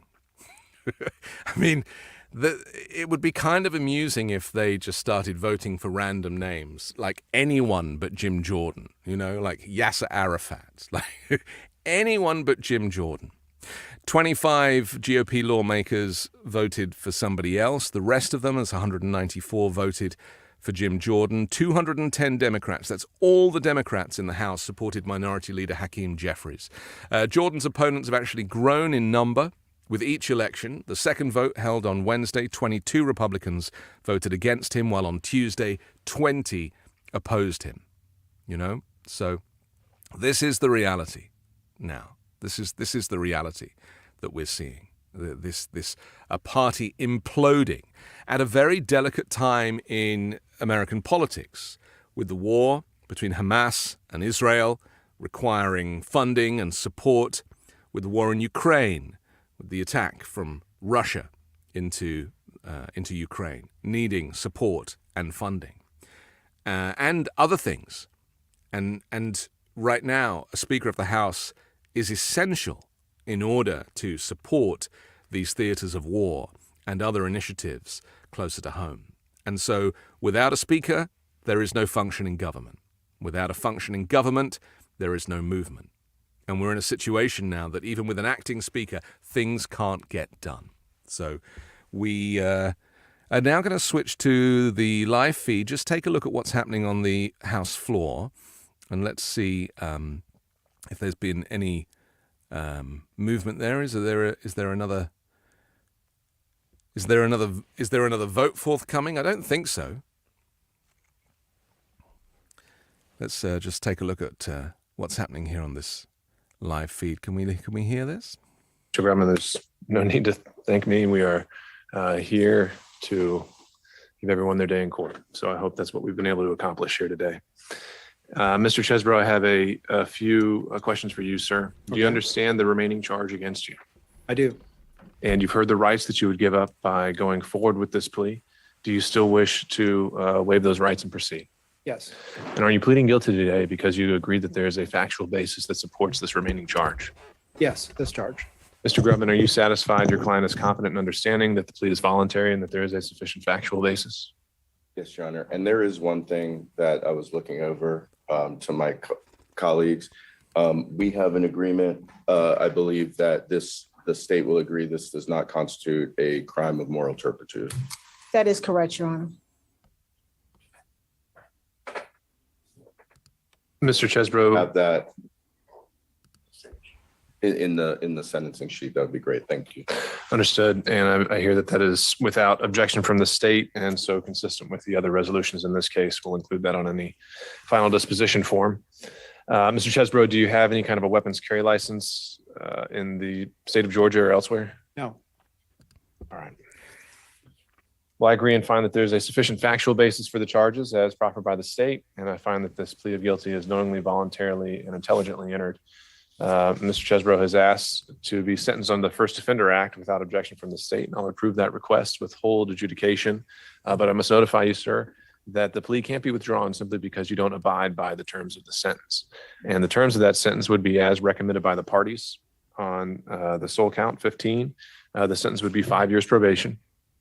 There would be payment of $5,000 of restitution to State of Georgia. all right. All right. And that will be later clarified through probation and the reflected in the final disposition form. And Your Honor, we will provide that information to probation as to exactly who that payment needs to go to. Understood. And as we've done before, the specific language of these special conditions is agreed to by the council. If you could email us to those, we'll make sure they're reflected appropriately. And Your Honor, sorry to interrupt, Sure. but Mr. Chesbro does live in Puerto Rico. So to the extent we could recommend to the probation office that his probation be transferred there, that would obviously Just so be we convenient. are aware, this is that might the Trump co-defendant, Kenneth Chesbro, who is pleading guilty in the Georgia election case. He's the second former Trump lawyer to plead guilty in as many days, following Sidney Powell on Thursday. And so we see him appearing before the judge. This actually makes me think how interesting it would be to have all of Donald Trump's cases televised. Because, you know, to see one of Trump's former lawyers there, to see his face, because, you know, when they're not in court, so much of their bravado is on show. And we see this with Trump, right? When he's standing outside the courtroom, he's ranting and raving and calling the, you know, attorney general and the special prosecutor these terrible names. But when he's actually in the courtroom, he sits quietly, very sullen. Can't take it.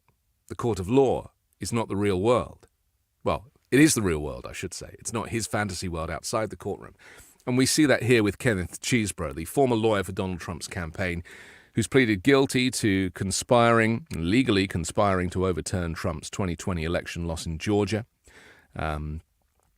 He pleaded guilty to a single felony count of conspiracy to file false documents. He faces a prison sentence of 1 to 5 years, agrees to truthfully testify in the case against others. And that is also a similar agreement that Sidney Powell had.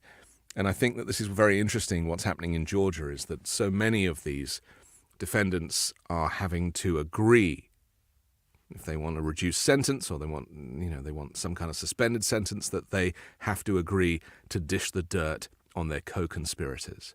And that is very important, because when you have consensus from those behind the scenes, it puts Donald Trump in a very difficult position, you know. And ultimately, it will be a bigger problem for him going forward. Let's listen in. And satisfied.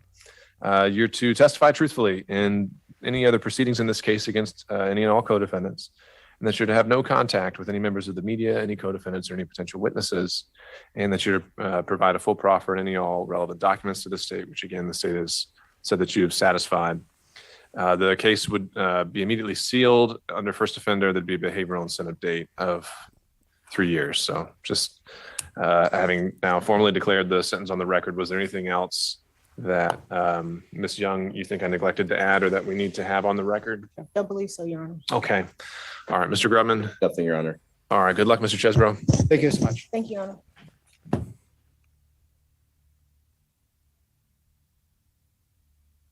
Good luck, Mr. Chesbro. I like that. He's going to need it. Yes, his guilty plea is the latest legal victory for Fulton County District Attorney Forney Willis, whose office is prosecuting the Georgia case. In addition to flipping one of the key members of the alleged conspiracy, prosecutors now avoid a trial in which they would have to showcase much of their evidence against Donald Trump and others, which might have offered lawyers for others a legal advantage heading into other trials. So the potential for incriminating testimony for 3 of Trump's co-defendants could have far-reaching impact on the former president's legal fortunes, and as well as some of the other high-profile defendants, Rudy Giuliani, who is alleged to have known about both Sidney Powell and Chesbro's efforts to help overturn Donald Trump's loss. Chesbro is a Harvard Law School graduate. His past work has included assisting Vice President Al Gore's legal team during the 2000 recount of Florida's presidential votes. This is a significant fall from grace. He's been facing 7 charges related to his role as the legal architect of a plan to use Trump's electors in Georgia and other key states to undermine legitimate 2020 electoral college votes, to swing the election to the Republican nominee.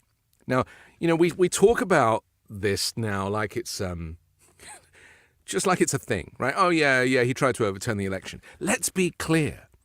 Donald Trump and his co-conspirators, as just seen in front of a judge, tried to overturn the legitimate Democratic election in Georgia and elsewhere, right? The evidence is clear. That's not the point. The point is that they even had the intention to do it, that if they can't win legitimately, they'll just cheat.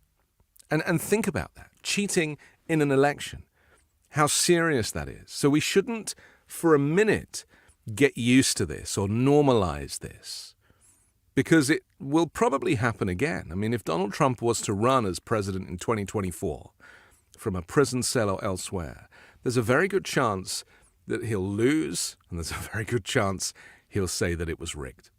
He was saying it was rigged before the 2016 election, and then he won, and that's why he was so surprised. He was saying, oh, well, and then in 2020 he was saying it was rigged, and then he lost, and so he had that narrative already baked in to the national conversation. And this is why U.S. democracy has been undermined. It's not like these fringe actors are the people that are saying that it was rigged. The former president is saying that it's rigged. That comes with significant and serious consequences for the country at large. I'm Anthony Davis. You're watching the MeidasTouch Network, and thank you for joining us. We're just really reacting to the vote this morning for Speaker of the House with Jim Jordan, who lost for the 3rd time, 25 defectors this time. And, this is a significant number of people to lose the support of, because it means that there's no way that he's going to convince 25 people. And if they were to vote again, and there's a good chance they might, you never know with the Republican Party how they're going to play this, but if they were to vote again, he might lose more. He lost more in this morning's vote than he lost in the second and first votes. So more people are turning against insurrectionist Jim Jordan, a person who has covered up a sex abuse scandal at an Ohio State University, a person who was the architect, or one of the architects, of the January 6th insurrection, and still refuses to acknowledge that Joe Biden legitimately won the 2020 election. So you can see 194 people voted for Jim Jordan, and those that voted against him are shown here. Steve Scalise, not people who voted against him, these are people that received other votes. Steve Scalise, as you know, who was up for the vote himself just a week or so ago, he received 8. McHenry received 6. This is like an eye test for me because this is very small on my screen, so you'll have to forgive me. Even Kevin McCarthy got 2 votes. You can see the largest number on that screen is in blue. And of course, that's Hakeem Jeffries, the leader of the Democrats in Congress. And to say that there is unity within the Democratic Party right now is an understatement. And, if you consider the reason we need a speaker right now more than anything is because of these wars that are going on in Ukraine and Israel. And, you know, part of the reason that Joe Biden ran to Israel just for 8 hours was because there is concern that this war could spread and that there would end up being more people, or more countries, I should say, getting involved. And there is already, rockets were fired from Yemen the other day and were intercepted by a U.S. naval carrier. I mean, this is very serious. And so to not have a House Speaker at this stage, or to have Republicans playing politics, playing games, is very unhelpful for the American people and for the safety and security of the country. And so, what do you want from your government? This is the thing. You have Republicans advocating for small government, but they can't even get the very basic aspects of government right. Having unity in their leadership and in the speakership. And they don't deserve to have a majority in Congress right now. That's the way I see it. They just don't deserve it. Factions, infighting. Remember that screaming match on the House floor with Lauren Boebert and Marjorie Taylor Greene as to who was going to be first to impeach Joe Biden? I mean, come on. This is not the behavior of a governing party. So it's very important that we recognize that when I was interviewing David Fromm on the Weekend Show last week, I said to him, are we not in a constitutional crisis? Now, he sits on the right, and so he wasn't really prepared to kind of go down that road. But for me, as an outsider, looking on with the benefit of my experience with European politics and seeing how different it is here and how, frankly, weird it is, I'd say that we're in a constitutional crisis, where with a potential war on the horizon and no Speaker of the House and a general election a year away. I should just mention, we haven't mentioned this yet, but the speech that Joe Biden gave last night was epic in proportion. It was a clear moment of a wartime president speaking directly to the population down the barrel of the lens and talking seriously, focused and quietly about the magnitude of the situation in the Middle East and how America has a responsibility to support peace. And he is talking about peace for everybody. He's not singling out Israelis and Israel. He's talking about peace for everybody. And he's been brokering a passage for Palestinians to get out of Gaza with Egypt. But beyond that, he knows that innocent Palestinians are not Hamas. Hamas is the militant terrorist organization as designated by many countries now, and that really the enemy is Hamas, not the Palestinians. And I was very proud of him just from a humanity perspective that he was prepared to make that clear. So let's go back to the Speaker of the House and the race, because there's so much news. I mean, aside from Ken Cheeseborough basically being charged live on television, which was kind of amazing, really. And like I said, if we can get cameras into the courtroom when Donald Trump is giving evidence, that is going to really seal his fate, because people will see the difference between him when he's outside the courtroom and inside the courtroom. So it's just been announced that members of the House Freedom Caucus, that is, of course, the far-right faction of the Republicans in Congress, they want to hold a vote on whether to keep Jim Jordan as the GOP nominee for Speaker, following his third election loss earlier today. Jordan has bled support over the course of this week. It's unclear why the Freedom Caucus, which Jim Jordan co-founded, would want a second internal Republican election on his nomination. In the just concluded third round of balloting in the full House, 25 Republicans voted against making Jordan Speaker. That's up from 20 during the first vote on Tuesday. The vote on whether to keep Jordan as nominee would occur during a behind-closed-doors GOP conference meeting that's set to begin at 1 o'clock, which is in 8 minutes from now. The Republican source is saying it's possible Jim could receive 60 votes against his candidacy, a significant statement of opposition. So that is a very interesting turn of events, that it's actually the MAGA Republicans in Congress that are the ones that want rid of Jim Jordan, potentially. They realize that he is not a winning ticket for them. So let's just go back to an update on Kenneth Chesebro, the former lawyer for Donald Trump. We just watched him accepting a plea deal to resolve felony charges against him in what could be a significant development for the Georgia election subversion case. Yes, the attorney who allegedly devised the fake electors plan to prevent Joe Biden from winning the 2020 election. He's accepted a plea deal and will avoid going to trial in the Fulton County racketeering case involving Trump and 17 others. He was actually facing 7 felonies, including a conspiracy count and 6 additional charges related to a plan to create alternate electors to falsely certify that Trump had won the 2020 presidential election. So this house of cards is beginning to fall. And Chesebro is very much at the center of this. He was the guy who provided the legal advice and legal support to bring about this fake electors scheme. And, you know, it's very interesting that this is playing out on TV with courtroom cameras, because to see people who previously were full of bravado be reduced to civilian status, I think is an essential part of this judicial and democratic process. Attorneys for Chesebro and representatives for the Fulton County District Attorney's Office, I think are probably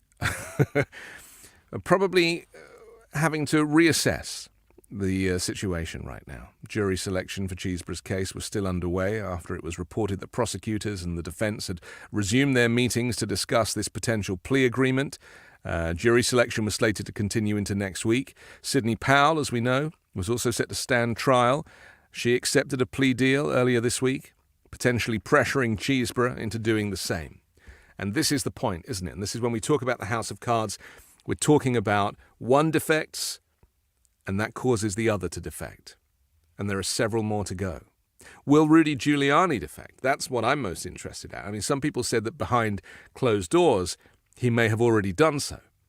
But Rudy Giuliani, you know, with all of that, not to mention that, my favorite moment in American political history of late was, of course, the Four Seasons Total Landscaping Conference, where Rudy Giuliani is not just at the wrong venue, but gets told that the networks have called the election for Joe Biden, and then throws his hands in the air and goes, "Oh, the networks, the networks." It was, if you're ever feeling down, a little sad or depressed, just go to YouTube and replay the Four Seasons Total Landscaping press conference, and you will be revitalized momentarily, because that was kind of perfect, wasn't it?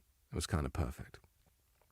So, we're just catching up with, 2 or 3 big stories this morning. Of course, the vote against Jim Jordan, the third vote. But the breaking news is that there is potentially a secret meeting going on in 5 minutes' time behind the scenes.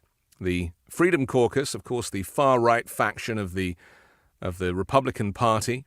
This is, Marjorie Taylor Greene and Matt Gaetz and that whole bunch, suggesting that they are actually going to have a little vote themselves to decide if they want to continue with him, because it doesn't look like Jim Jordan is the man to carry the speakership forward. So thank you for joining us here on the MeidasTouch Network. We're going to take a pause in our broadcast. Don't forget, there is a whole bunch of shows that you can catch up with, including I'll mention my 2 first, which is Uncovered with Ron Filipkowski, which is from 2 days ago, from Wednesday. You can watch that. Just go down to the podcast section on the MeidasTouch YouTube channel. I also have the Weekend Show, which where I do long-form interviews with special guests, talk to some very smart people. Always interesting to have deep dive conversations. But the whole list of shows that you can access is below. So don't forget to comment, don't forget to subscribe, don't forget to support us, and support us also on Patreon at MeidasTouch. on the MeidasTouch website. Go to MeidasTouch.com. It's the new improved website with the latest news and feeds, so that if you want to know what's going on in US politics, then MeidasTouch.com is the place to go. And you can also link through to our Patreon there as well, patreon.com/MeidasTouch. So many places to reach us, communicate with us, have conversations with us, and just be part of this new pro-democracy community that is supporting, weirdly, it's like supporting traditional American values, something that the Republican Party used to do. You know, I always say this, that the Democrats should actually rebrand as the Republicans because they're the only ones that seem to care about the Republic. I'm Anthony Davis. Thanks for joining us today. More coverage as and when it happens. When there's another vote, we will be here and providing you with the very latest on the MeidasTouch network. Have a great day. Hey Midas Mighty, love this report? Continue the conversation by following us on Instagram @MeidasTouch to keep up with the most important news of the day. What are you waiting for? Follow us now.